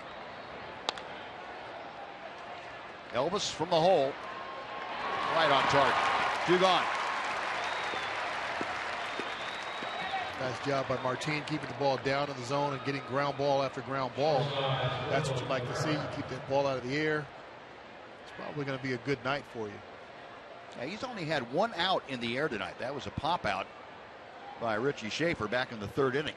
Pop out to Elvis. Everything else has been either a strikeout or a ground out. Something along those lines.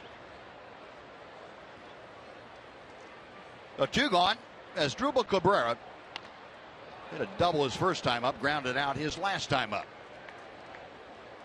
Cabrera, the switch hitter, batting from the right side.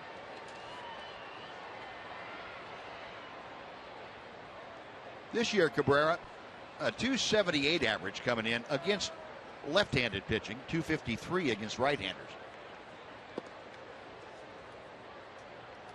But he has 6 of his 7 home runs against right-handed pitching.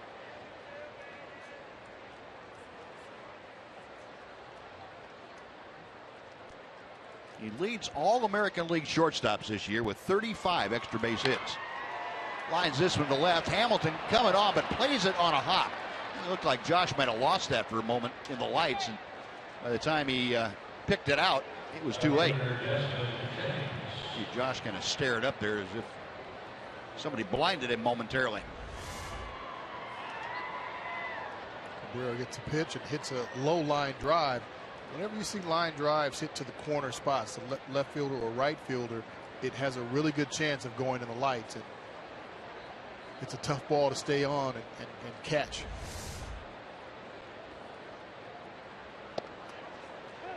Desmond Jennings takes a strike on the inside corner. Jennings 1 for 2 in his return to Major League action. And an RBI single back in the 2nd inning. Perez to the plate. Chopper into center field. That's a base hit. Cabrera stops at second. So back-to-back 2-out singles. Runners at first and second. Tim Beckham coming up. And before he comes to the plate, Mike Maddox is going to make a visit to the mound. So the Rays, 8 base hits tonight. Keone Kellett loosening in that Ranger bullpen. Mike Maddox talking to his battery of Bobby Wilson and Martin Perez. Well, we have a moment here. I'd like to remind you that most Sundays feature kids promotions this year at Globe Life Park. On Sunday, August 30th, the first 7,500 kids 13 and under will receive a Shin-Soo Choo blue batting helmet. That's courtesy of Dairy Queen. Head on over to TexasRangers.com, or you can call 972 Rangers to get your tickets for that August 30th date with the Baltimore Orioles. Kids out here on this great Friday night at Globe Life Park. No conference concluded. Martin Perez now back to the top of the hill. Tim Beckham, who is singled and grounded into a double play, will come to the plate.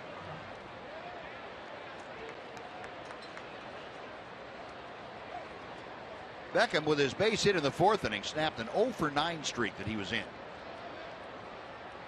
Season average at .231. 1 ball, no strikes. This Tampa Bay team, they are 2 games over 500, but you look at the offensive statistics and you wonder, how in the world are they doing that? They're 9th in on-base percentage at .309. 13th in batting average at .244. These are all numbers coming into the game. They're 14th in runs scored at .427. You say, how in the world are they making those stand up? Well, their pitching is 3rd in the league at .358. That pretty well explains that. That takes care of it. And Tampa Bay has a history of especially with their ballpark, pitching extremely well and not scoring a lot of runs and making those runs stand up when they do score. Well, it starts on that mound. You know that, Buzz. It starts with the pitching staff. They find guys. They have young guys that step up. Chris Archer's been around for a couple of years. He's probably the best pitcher right now. David Price is gone. Has been gone for a minute. Saw a little bit of Nathan Carnes tonight. What kind of stuff he has. He's still a young pitcher, rookie pitcher, just trying to find his rhythm. And I think once he does, that pitching staff's going to be even better. And the walk to Tim Beckham loads the bases. And Kevin Kiermaier will come to the plate. The base is full of Rays. All this has happened after 2 were out. 2 singles and a walk. And that walk issued by Martin Perez, his first of the night. Now Elvis in to say something to both Martin and to Bobby Wilson.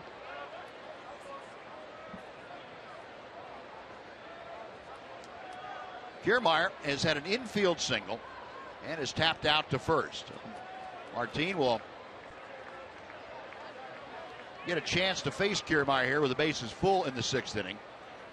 And with his pitch count up to 93, this will probably be Martin Perez's last hitter no matter what happens. Way inside for ball 1.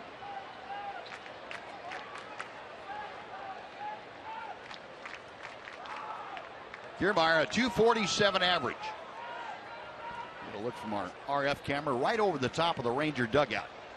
Base is full of Rays. And the breaking ball finds the mark.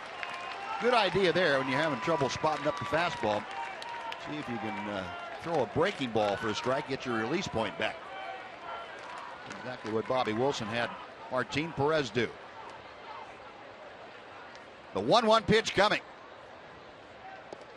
That's in the dirt. 2-1.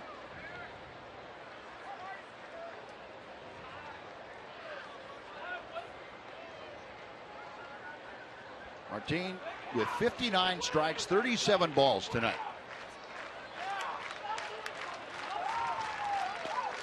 And that pitch nibbles on the outside corner. 2-2.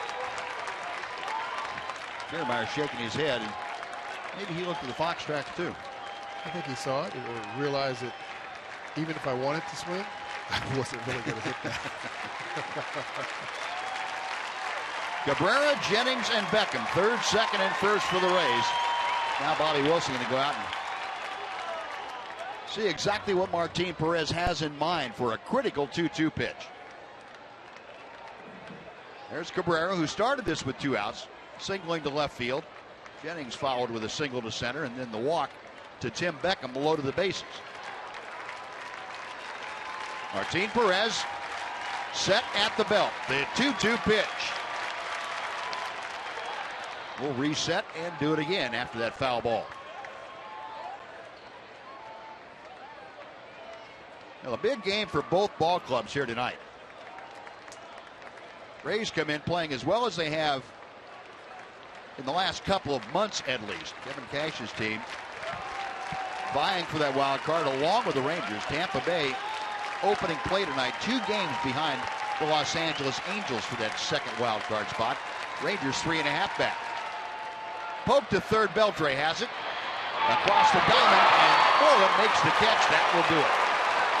A nice job by Martin Perez to leave the bases full on a couple of hits and a walk. After 5.5, it's the Rays 3 and the Rangers 2.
Tonight's jackpot is worth $1,000 and dinner for 2 at Sonic Drive-In.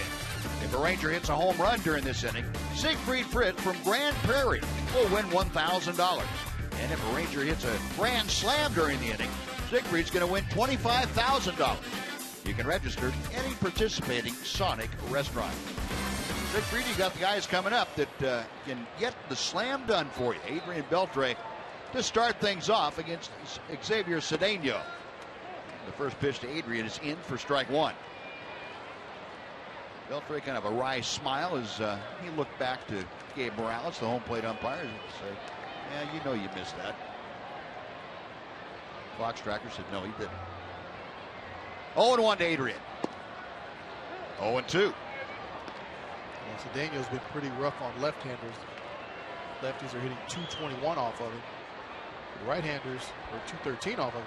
Right-handers are hitting 291 with 3 home runs.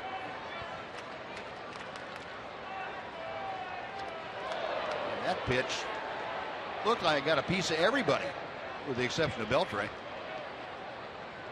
Bounced in the dirt, got away from Casale, or hit him on the arm, then got Gabe Morales, the umpire. Adrian's looking back like, what are you guys wrong with you guys?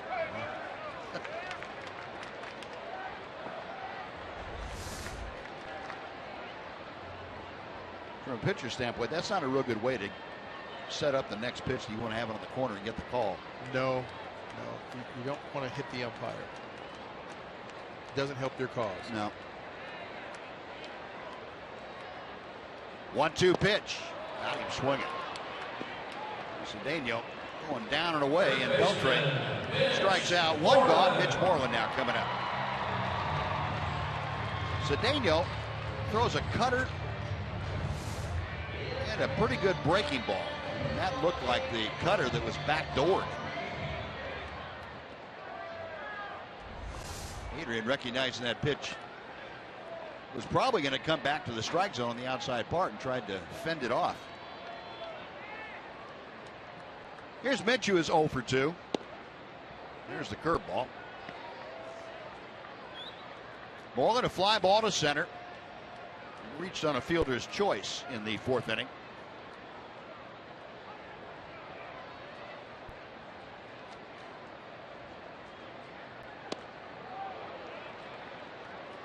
No balls and 2 strikes.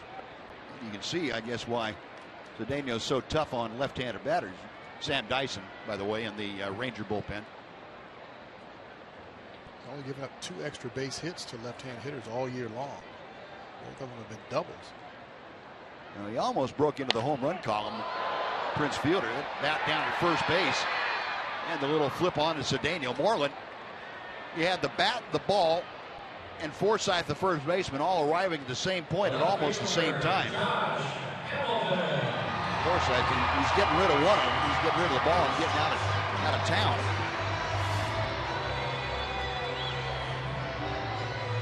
That's that feeling I was talking about there, Buzz. Although he hit it off the end of the bat.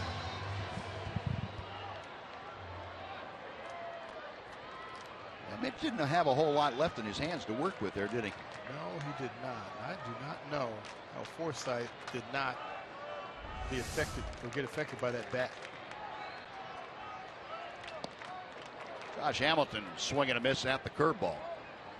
I was saying Cedeno almost broke into it with a home run to the first hitter he faced, Prince Fielder, tonight. Had it not been for Kevin Kiermaier, Fielder would have added to that extra base hit total with the first home run against him.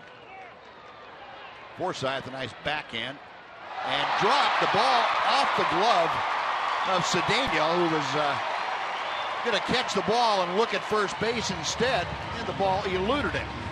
And Hamilton is aboard on the air. Well, there's a break. The shortstop, Elvis Andrews. We're a pitcher trying to go over to cover first and doing 2 things at one time. You can't multitask. 3 things at one time. Trying to catch the ball with 2 hands while you're running. That's difficult to do. And then you had to reach back behind you. Took his eye off the ball. And that's going to be an error.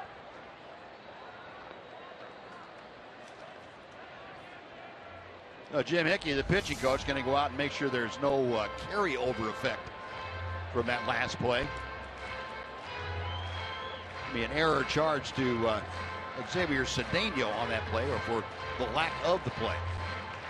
Well, that allows Hamilton to get on base.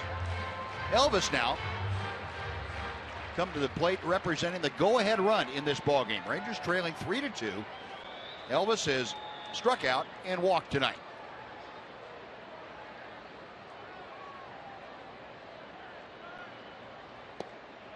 First pitch, that's that cut fastball that Cedeno, pretty good command of to the outside part to a right-hander. Elvis didn't think so, but Gabe Morales did, and he's the one that's making that determination.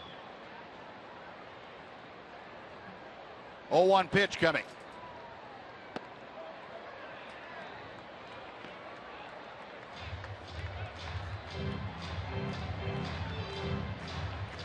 Elvis now just 1 for 10 since the home run he had on Tuesday in Minnesota. 5 home runs, the most he's had in a year since 2011, when he also had 5. Career high was set in 2009 when he had 6. Down on the count here, and a ball and 2 strikes. Kiermaier's being tough. When off-speed pitches the Elvis first pitch. It's that cut fastball, then a curveball there. Tough pitches to hit, especially down in the zone. Yeah, and he's wearing out the bottom of that strike zone too. Cedeno ready, a check of first. And Elvis skies one to right field. Toward the line, Geyer, and makes the catch. That'll do it. Well, the Rangers get a base runner on an error, but strand one. We have finished 6 at Globe Life Park. It remains the Rays 3 and the Rangers 2.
Hamilton got the Rangers out in front again with his 6th home run of the year, a blast over the Ranger bullpen. That was in the 2nd. But then the Tampa Bay Rays came back in the next inning. And with 2 on, Evan Longoria plugs the gap in left center field, a 2-run double to make it a 3-2 Rays lead. And that is exactly where we stand as we head to the top of the 7th inning. Nice crowd on hand here tonight. They are rooting for a Ranger comeback. And Martin Perez night has come to an end. Martin finished after 6 innings of work. 3 runs to his ledger on 8 hits, a walk, and a strikeout. And Sam Dyson will be the new pitcher.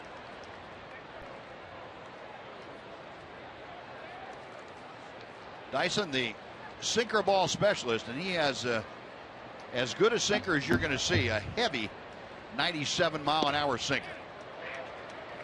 And he's a little bit off velocity-wise right now, not quite loose. But Curt Casale, the catcher, I don't care if he's loose or not. That thing had some downward movement to it. Casale hit by a pitch tonight. He's also grounded out. Lines one to right. That's headed for the corner. Jew can't cut it off. Casale into second base with a leadoff double.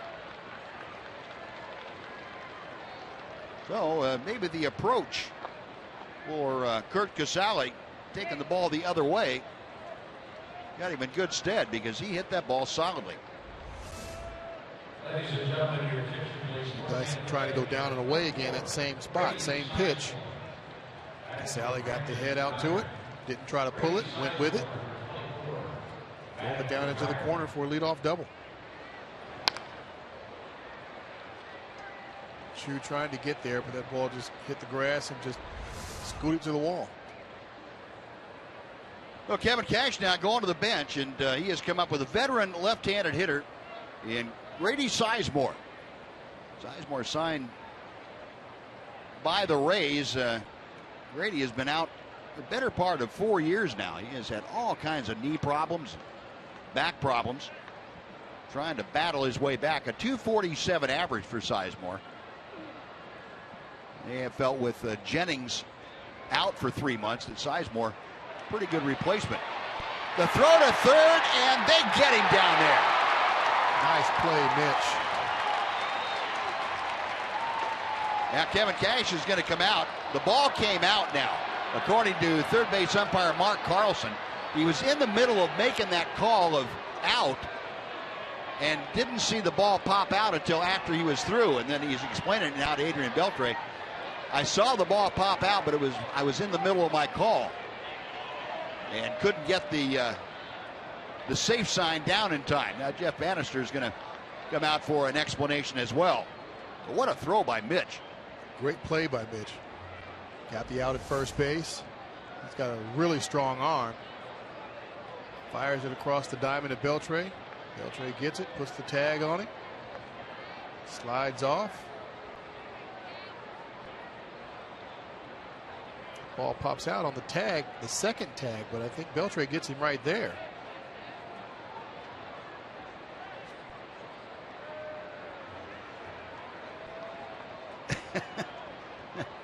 Casale looking up at Mark Carlson kind of plaintively. Yeah, it kind of looked like he did tag him. He was sliding by. If he got him on the first tag, then that's an out. Yeah, Jeff Bannister out there talking to Mark Carlson while Steve Buechele is on the phone waiting for some information from Joey Probinski.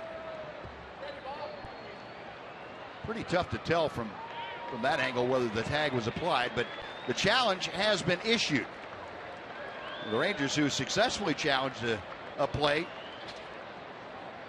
a couple of innings ago, now trying it again. Once you, of course, you are successful in a challenge, you don't lose that challenge. You retain it, and the Rangers making use of that. They're going to challenge this play at third base. The call by Mark Carlson. He is the crew chief, so he will get under headset, along with Eric Cooper, the first base umpire. They will get in touch with the replay command center back in New York, who will review all of the video evidence that is available. They will make the determination and let us know as quickly as possible. This is the third review of the night. We've had one overturned and one call that stood. Yeah, it's going to be interesting because it looks like he tagged him on the shoulder, and that's the tag. So whatever happens after that, he held the ball long enough. There's the tag before his hand hits the bag. Sure looked like it. And that's it. So it doesn't matter that he went and tagged him again, and then the ball came out.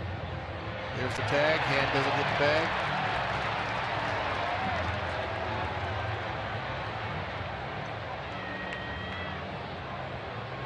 See, right there on the back of the shoulder. Yeah, and you put that together with the other angle, you can see where the hand is when that tag is applied. It was not to the bag yet. So you should be able to overturn that call. Fans here in the Globe Life Park seeing everything you're seeing up on the big scoreboard.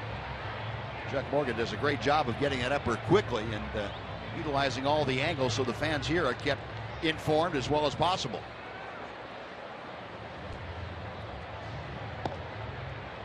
It's going to be an interesting call to see how this goes.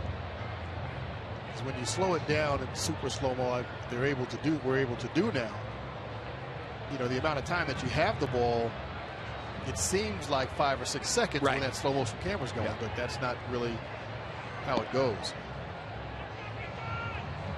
Yeah, and you know the phrase that they use, the clear and convincing evidence, sometimes overrules what would appear at first glance to be a positive one. There's the tag being applied as the slide by Casale takes him by the bag. And you put those two together like that, and it looked like the tag was applied before that left hand ever contacted the bag. But again, we're not making the decision here. They're doing that back in New York. It's fairly easy for us.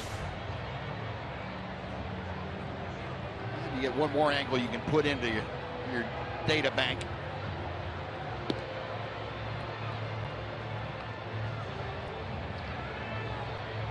I'm going to make the call, Buzz. He's out. Okay. You're going to call him out. Okay. Double play. He's out. That's good enough for me. Do we have that hotline in New York? Do we have that number? I think that's an unlisted number. I don't think they're giving that out. You have every manager in baseball calling on that thing. Now this one taking a while, and you can understand why. The time it takes to put 2 or 3 angles together and then sync them up. There's the tag, and the hand, as far as we can tell, had not come in contact with the bag yet.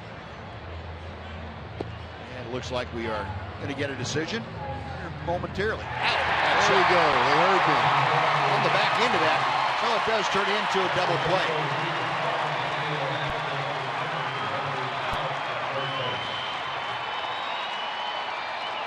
A nice job by Mitch Moreland and Adrian Beltre. And the explanation passed on to Kevin Cash over there in the Rays dugout. There's the tag. Hand's not there yet.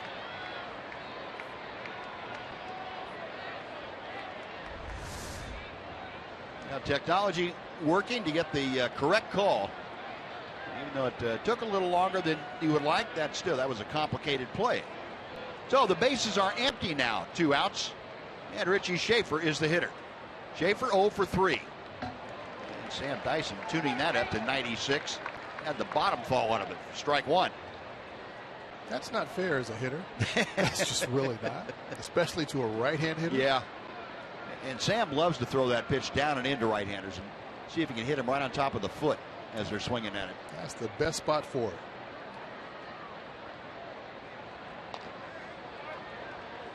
That's that little cutter / slider that he'll throw every once in a while.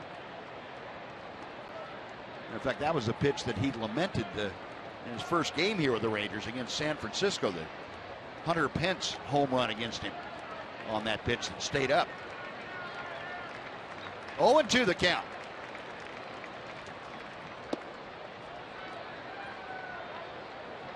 Last time we saw Sam Dyson, he got his second hold as a Ranger. That was on Tuesday night up in Minneapolis. 4th to 3rd of an inning. Got him swinging. Pretty nasty stuff there from Sam Dyson.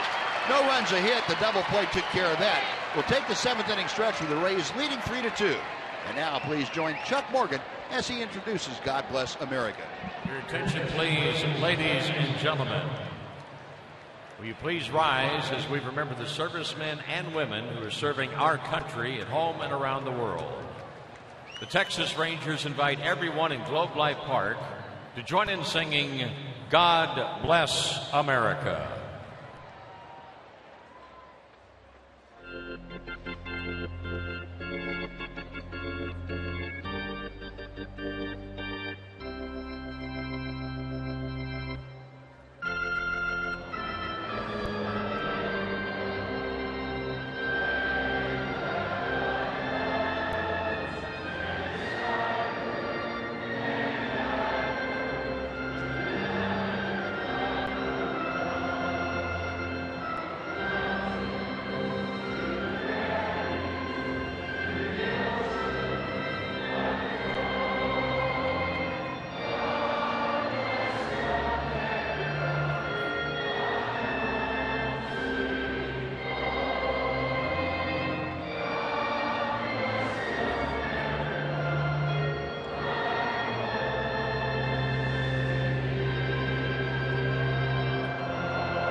Let's take a look at tonight's T-Mobile fan photo selection. For every ball game, we select one. This tonight's comes to us from Nelly. Nelly, we appreciate it. Thank you very much. Great picture. And for you folks that would like to send your photos in, use hashtag Southwest Data Strong Fan, and your photo might be selected to be aired during one of our upcoming broadcasts. Again, this all made possible by the good folks at T-Mobile. Well, the Rangers come to bat here in the bottom of the 7th inning. Steve Geltz, right-hander, a stockily built right-hander, on now to take over for the Tampa Bay Rays. He'll face Rougned Odor, Bobby Wilson, and Delino DeShields. And Geltz in with strike number 1. Geltz, an excellent split-fingered pitch, go along with a pretty good fastball and slider. Often used, this is 56th appearance of the year. 1 ball and 1 strike. Rougned tonight, 0 for 2, a couple of ground outs.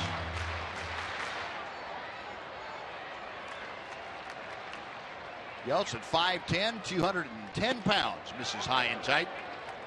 2-1.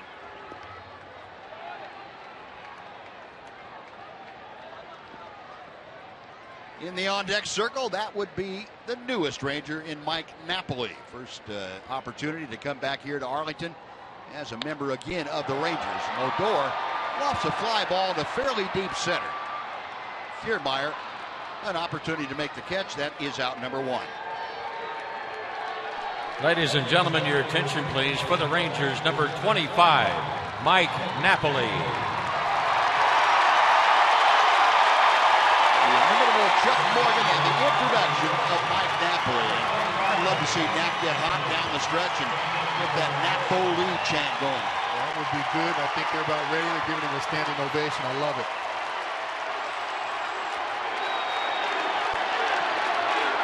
There it goes. Yep. Folks getting into it. And Nap tuning it up. He was trying to hit that one over to Grand Prairie.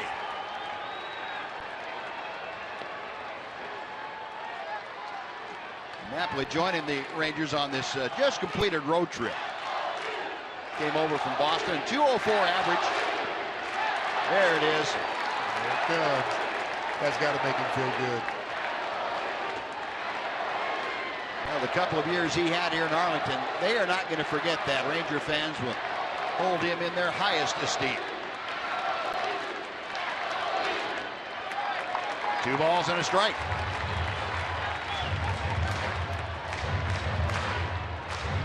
That acquired from the Red Sox, either a player to be named later or cash considerations.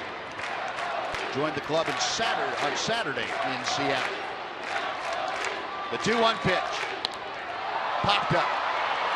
Way up there. And Forsythe, the first baseman, coming over right at the railing and has to backpedal to make the catch.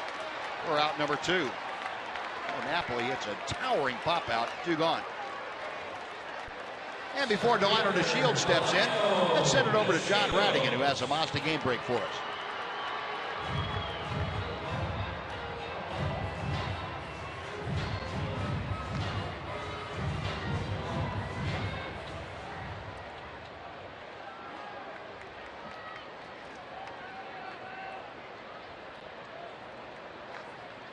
How about that? Thank you, John. And Toronto back into 2nd place in the AL East. Yankees regain a half-game lead over the Blue Jays. Delino 0 for 1 officially tonight. He has been on base twice, hit by a pitch and walked. Geltz missing the outside corner. Delino in his only official at bat grounded out to 3rd.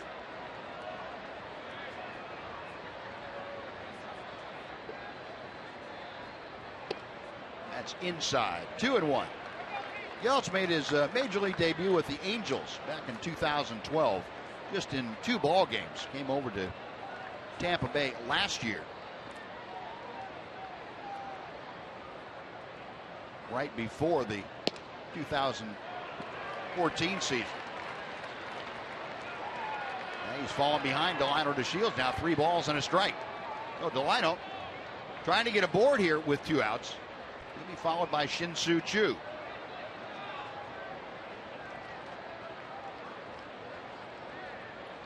he'll be a good guy to get on base right now in this situation. Chu with some power coming up behind it. That ball is hammered to left field. Down the line, and it's fair. It's gone. Goodbye.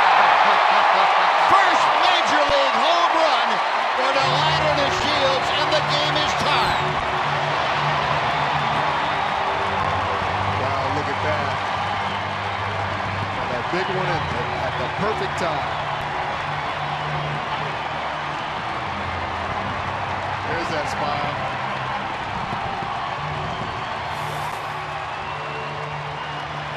Look at this reception he gets in the dugout.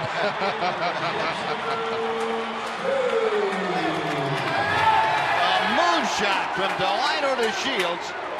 His first major league four-bagger. And this ball game is back to dead even. It is 3-3. I'm talking about Chu with the power. And the Shields, wow, got a fastball up and in.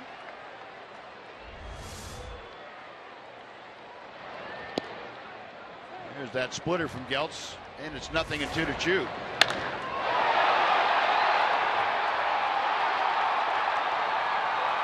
Pretty unfamiliar to him right there. I was going to say, considering he hadn't hit a home run before in the major leagues, he looked like he knew what he was doing. He did, didn't he? Chu down on strikes, that'll do it. But Delino to Shields, his first career home run ties this ball game. We'll move on to the 8th inning. It's now the Rangers 3 and the Rays 3.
Progressive fan of the game, and did we find a great one? This is Lieutenant Colonel Richard Cole, and he is part of the Doolittle Raiders. The Doolittle Raiders, there was 80 of them, and they actually bombed Japan after the attack on Pearl Harbor. They attacked Japan after the attack on Pearl Harbor. And, well, congratulations, Progressive fan of the game. And they tell me only 80 attacked Japan out there, and only 2 living ones of the Doolittle Raiders, and you're one of the living ones, of course. Next month you turn 100 years old. Congratulations. Happy birthday. Here's the bag. Anything you like to say, Lieutenant Colonel? Well, I'm just happy to be here and talk to these young people and maybe give them a little inspiration to do whatever they think they want to do. There we go. Well, congratulations. Appreciate it. Happy early birthday. Buzz? All right, Noxie, thank you. Noxie was talking to the gentleman. The nice play by Elvis Andrews for out number 1. Elvis going over deep in the hole, gets to it, drops it, but picks it up and pulls that rifle out. Shows how strong that arm is going across the diamond there. I think he can get much closer than that. Big play right there. Elvis trying to explain it to Adrian. I'm sure he's going to have to explain it further later on, like in Kangaroo Court. Oh, one out. Here's Logan Forsythe. Sam Dyson pouring in that heavy sinker for strike one. Forsythe 0 for 3 with 3 groundouts tonight.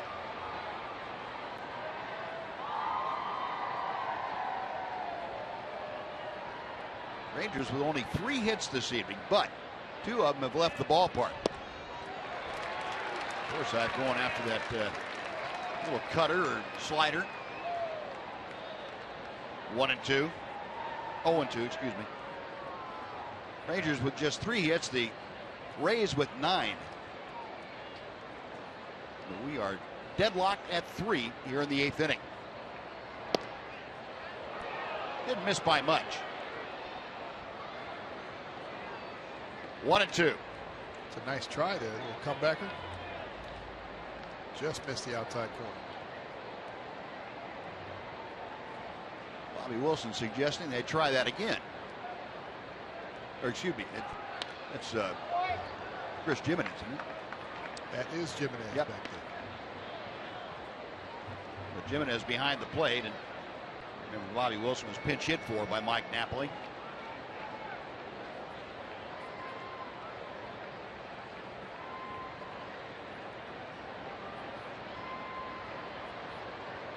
Dyson ready to work. Another 1-2 pitch.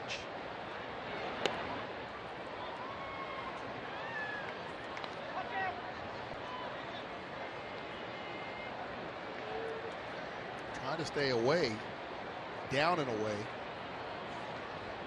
from Forsythe. He's got some power. So late in the ball game, tie ball game, you don't want to come inside unless you're coming inside for effect. If somebody's going to hit the ball out of the ballpark, they're going to have to hit it out the opposite way.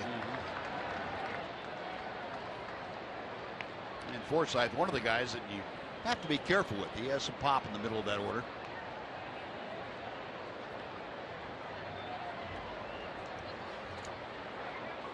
Two balls and 2 strikes. Dyson back to the plate, and it's 3 and 2 now. So Forsythe trying to get aboard with 1 out here in the 8th inning as Drupal Cabrera, hot-hitting shortstop, is in the on-deck circle. Forsythe, despite 0 for 3 tonight, has gotten on base at about a 38% clip since the All-Star break. Got him swinging here. Good heavy sinker. That is strikeout number 2 for Sam Dyson. 2 gone. Nice job of pitching. Stayed down, didn't give in, stayed away. Nice sinker, ran back over the middle of the plate, but down and under Forsythe's bat.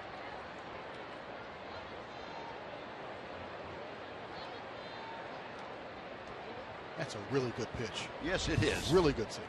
Yes, it is. You don't see many guys able to lift that unless, like we were talking about, unless like your Casale to take the ball the other way, then you have a chance to, hit a line drive. But pretty tough to lift that ball with authority by trying to pull it. To the backstop goes that first sinker. Cabrera tonight has singled and doubled in 3 trips, continuing to smoke the baseball. As Drupal turning around to hit from the left side. An average now to 263.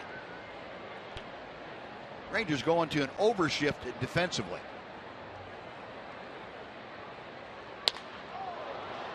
To right field, that is going to fall for a base hit. Cabrera en fuego is an understatement.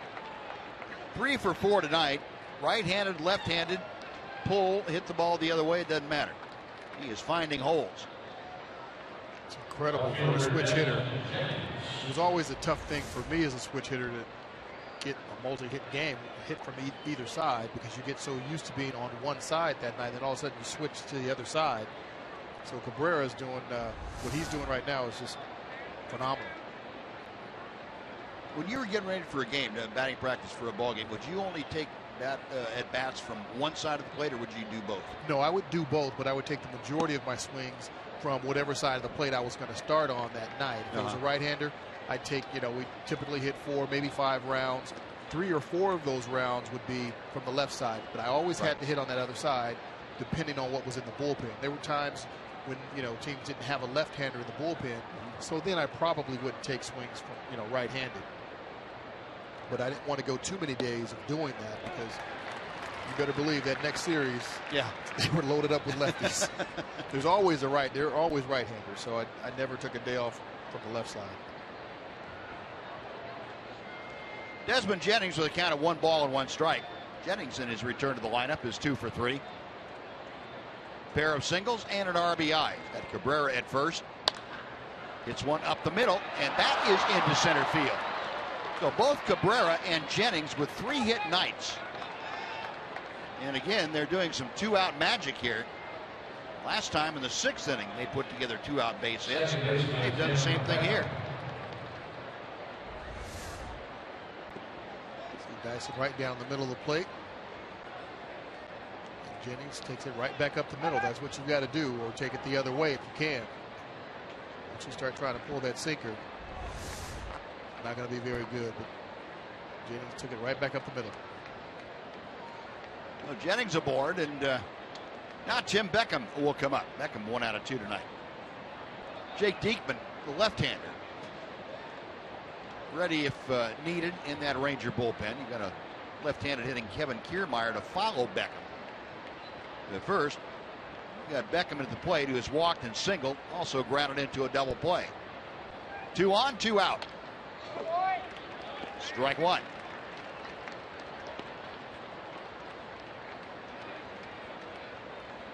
Beckham's single came in the 4th inning. The walk in the 6th.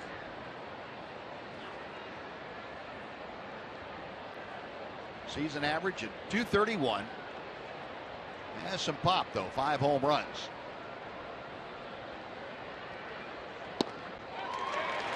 Nothing and 2.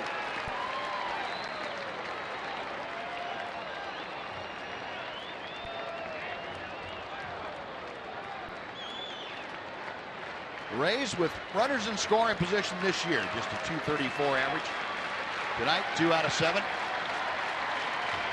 Got the go-ahead run in second base with Asdrubal Cabrera. 0-2 the count as Dyson comes back. Call strike 3. He turned Tim Beckham into a statue. And that'll do it. No runs, 2 hits, 2 left after 7.5. Tied at 3.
Welcome you back to Globe Life Park. This is the opener of a 3-game series between the Rays and the Rangers, which means Game 2 will take place tomorrow night here at the Globe. It's a 7 o'clock first pitch once again.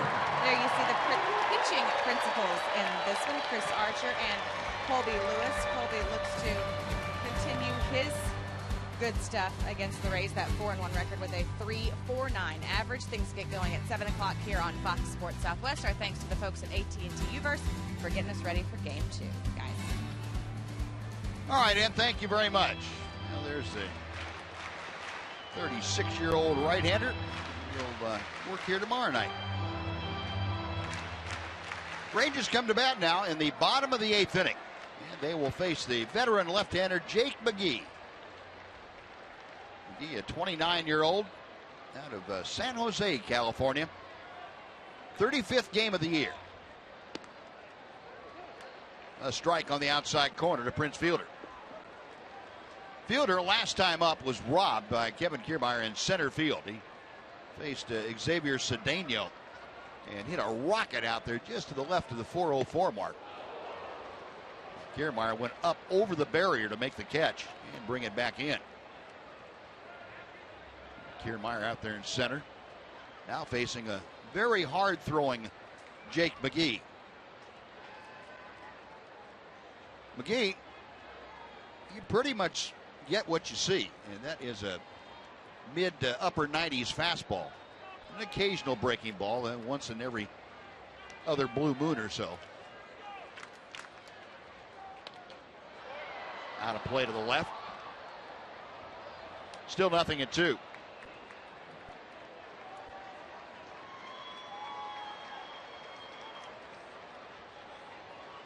McGee signed out of high school. He grew up in the Reno, Nevada area. He was a 5th round pick of the Rays back in 2004. Made his major league debut in 2010. There's the breaking ball one time, and Prince not able to handle that. Out number 1.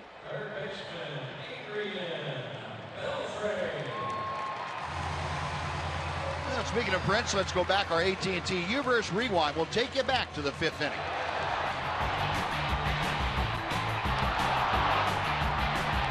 Kevin Kiermaier, grand larceny against Prince Fielder. Adrian Beltre now having to skip rope to get out of the way of that Jake McGee fastball. Beltre 1 for 3 tonight.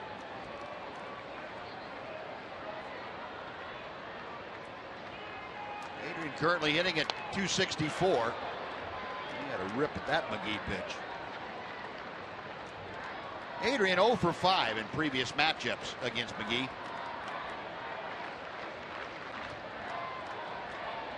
See Adrian with that protection taped onto the handle of the bat, protecting that left thumb. Still where he tore those ligaments in that thumb. The 1-1 pitch.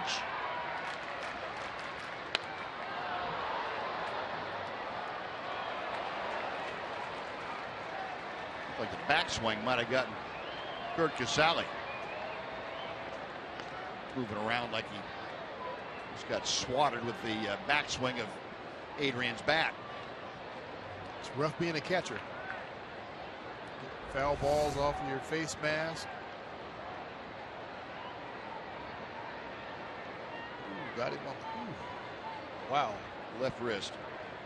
No protection there.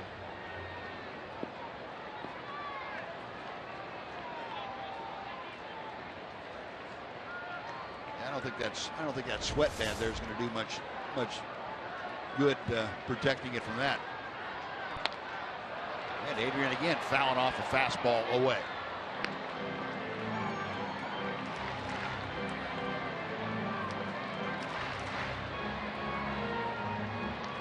I don't think I could have done that. As a matter of fact, let me think again. I know I could not have done that. That is not a position I ever wanted to mess with. Yeah, at this level where you're expected to shake things like that off. No, we're going to get an X-ray right now. 2 balls and 2 strikes. Adrian able to lay off that check swing. Well, you played with Pudge, and watching him, take shot after shot and show up the next day and still be the same guy. That's what's really one of the things that's amazing about Pudge. I mean, you look at all the beating that he took for 21 years behind the plate. He wasn't that catcher that caught for 10 or 12 years and moved to first base. Yeah. He was behind the plate. If he was in the game, he was behind the plate. But to take a beating like that and then still put up the numbers he did, incredible. Yep, I agree with you. Well, Adrian Beltre, a very good at bat against Jake McGee. He worked and worked and worked, and finally came away with a base hit to center field. So the Rangers have the go-ahead run aboard with 1 out for Mitch Moreland. Now our TXU power player, our TXU energy power player, we are tied at 3 because of this. The liner to Shields, his first major league home run in the 7th inning off of Steve Geltz. The liner to Shields, our TXU energy power player.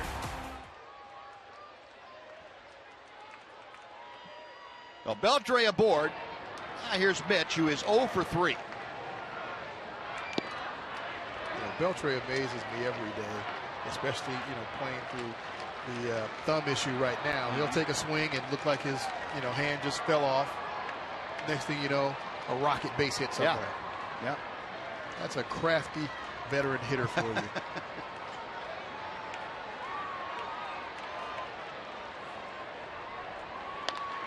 McGee gets undressed by that line drive. Beltre is going to continue to third. Here comes the throw. Not in time. And in to second, Mitch Moreland. Some aggressive base running on both ends of that. Beltre going to third as he saw that Kiermaier was playing deep. He put his head down and charged headlong into third base, and Moreland heads up a job of taking second on the throw. Great aggressive base running. Beltre knew as soon as that ball was hit up the middle, he was going to third base. He watched it all the way, didn't need the third base coach, Tony Beasley, to help him or let him know to keep going. Beltre's watching it all the way. You see him digging, and he's going. And Mitch Moreland did a great job of not becoming a spectator, once that ball was thrown or came off of his bat. He continued on to second base, and look at Beltre. Watching Jennings the entire way, and he just said, I'm going, you're going to have to throw me out.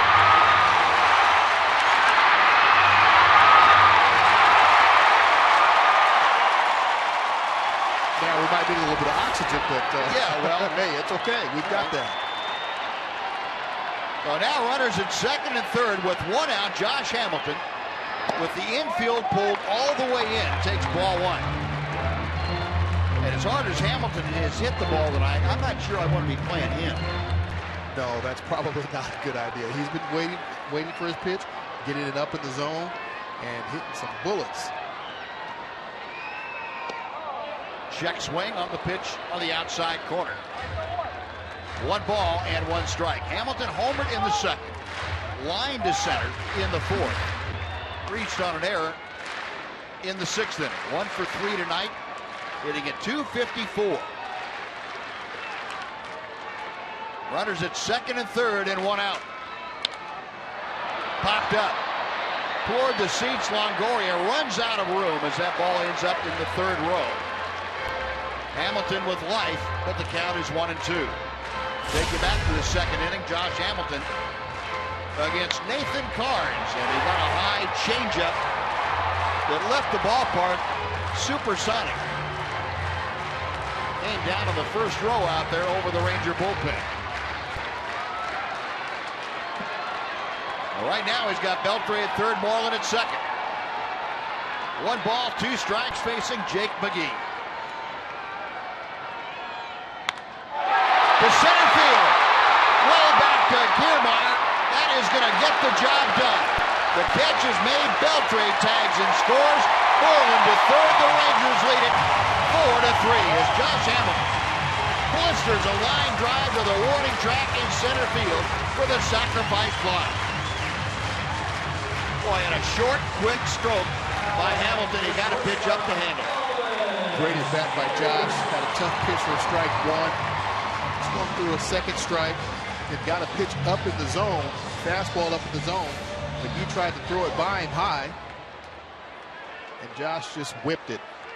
Got on top of it, hit it deep to center field to drive in the go-ahead run. Great at bat by Josh. Now Elvis back up the middle. That's an RBI single as Moreland scored. Elvis another rope. 5-3.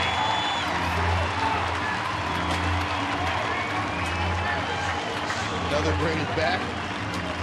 Elvis anticipating McGee was going to try and get ahead of him, probably with a fastball. And Elvis was ready and waiting on it. Drilled it right back up the middle. This is good aggressive hitting.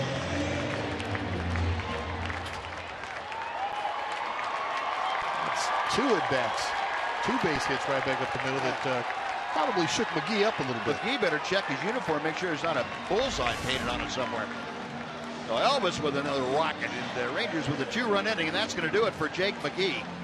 With Rougned Odor coming up, Kevin Cash is going to the bullpen. So a pitching change underway. The Rangers have regained the lead. It is 5-3 here in the 8th inning. We'll take a timeout. We're back after this.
Mobile and connected devices with MLB.TV Premium.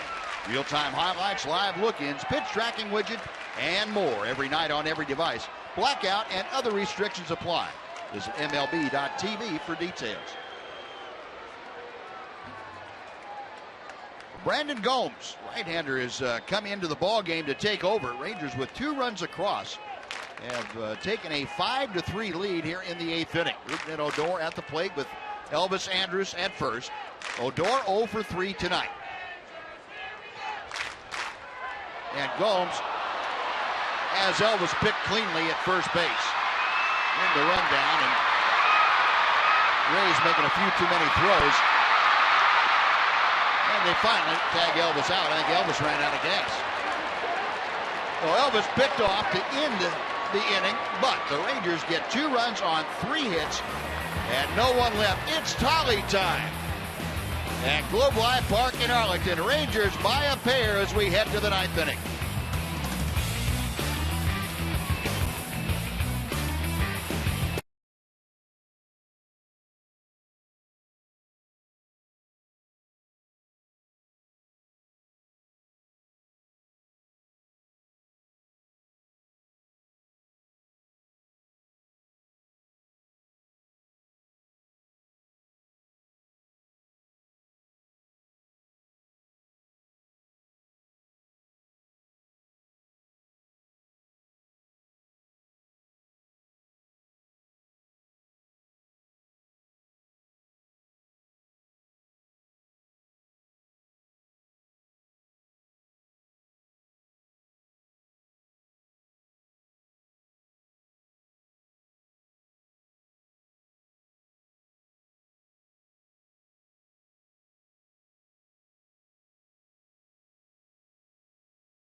now have a 5-3 lead. It is tally time at Globe Life Park in Arlington. John Radigan here on the set of Rangers Live in the Captain Morgan Club. I've got Pudge Rodriguez sitting right next door here. We are getting ready to bring you a complete, there he is, look at that. Peace to you too, Pudge. A complete post-game wrap-up comes your way. Emily will be in there in the clubhouse and get the interviews with the players and the manager. We will also have Jim Knox, some fireworks, lots of Star Wars. It's all coming up. It's immediately following the game, guys. It's Rangers Live. All right, John, thank you. Well, Rangers, for the second straight day, coming back from a deficit to take the lead, and for the second straight day, Sean Tollison on to try and close out a Ranger victory. Tollison, his 51st appearance of the year. Picked up his 21st save in 22 opportunities yesterday in Minneapolis. Worked a very quick and easy 1-2-3 inning. He will face Kevin Kiermaier to start things off. It'll be Kiermaier, Casale, and then back to the top of the order, Grady Sizemore. Off speed and in for a strike. It is 1-1. Kiermaier 1 for 3 tonight. Had an infield single in the third inning. Tollison to the plate. Pop up around home plate. Jimenez gets rid of the mask, makes the catch for out number 1.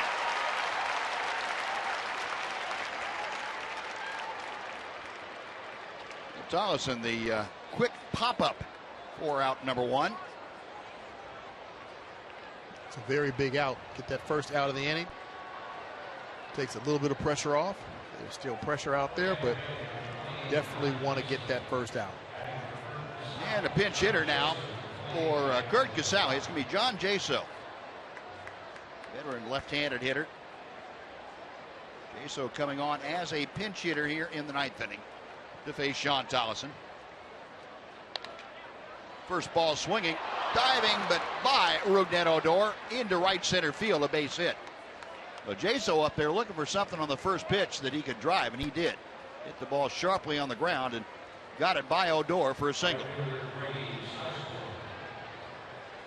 And that puts the tying run now at home plate in the person of Grady Sizemore.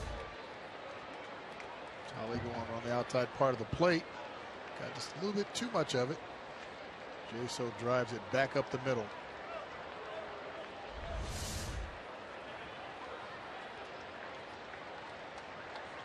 So Jaso aboard. Grady Sizemore grounded into what turned out to be a double play as a pinch hitter in the 7th inning. He was batting with Casale at second base and nobody out. Hit a ground ball to Mitch Moreland, but hit it fairly hard. Mitch made the play, stepped on first very quickly, and fired to third. And initially, Casale was ruled safe, but on appeal, that call was overturned. And Sizemore rips the ball to Odor and turns in to a double play, and that is a winner. A 4-3 double play on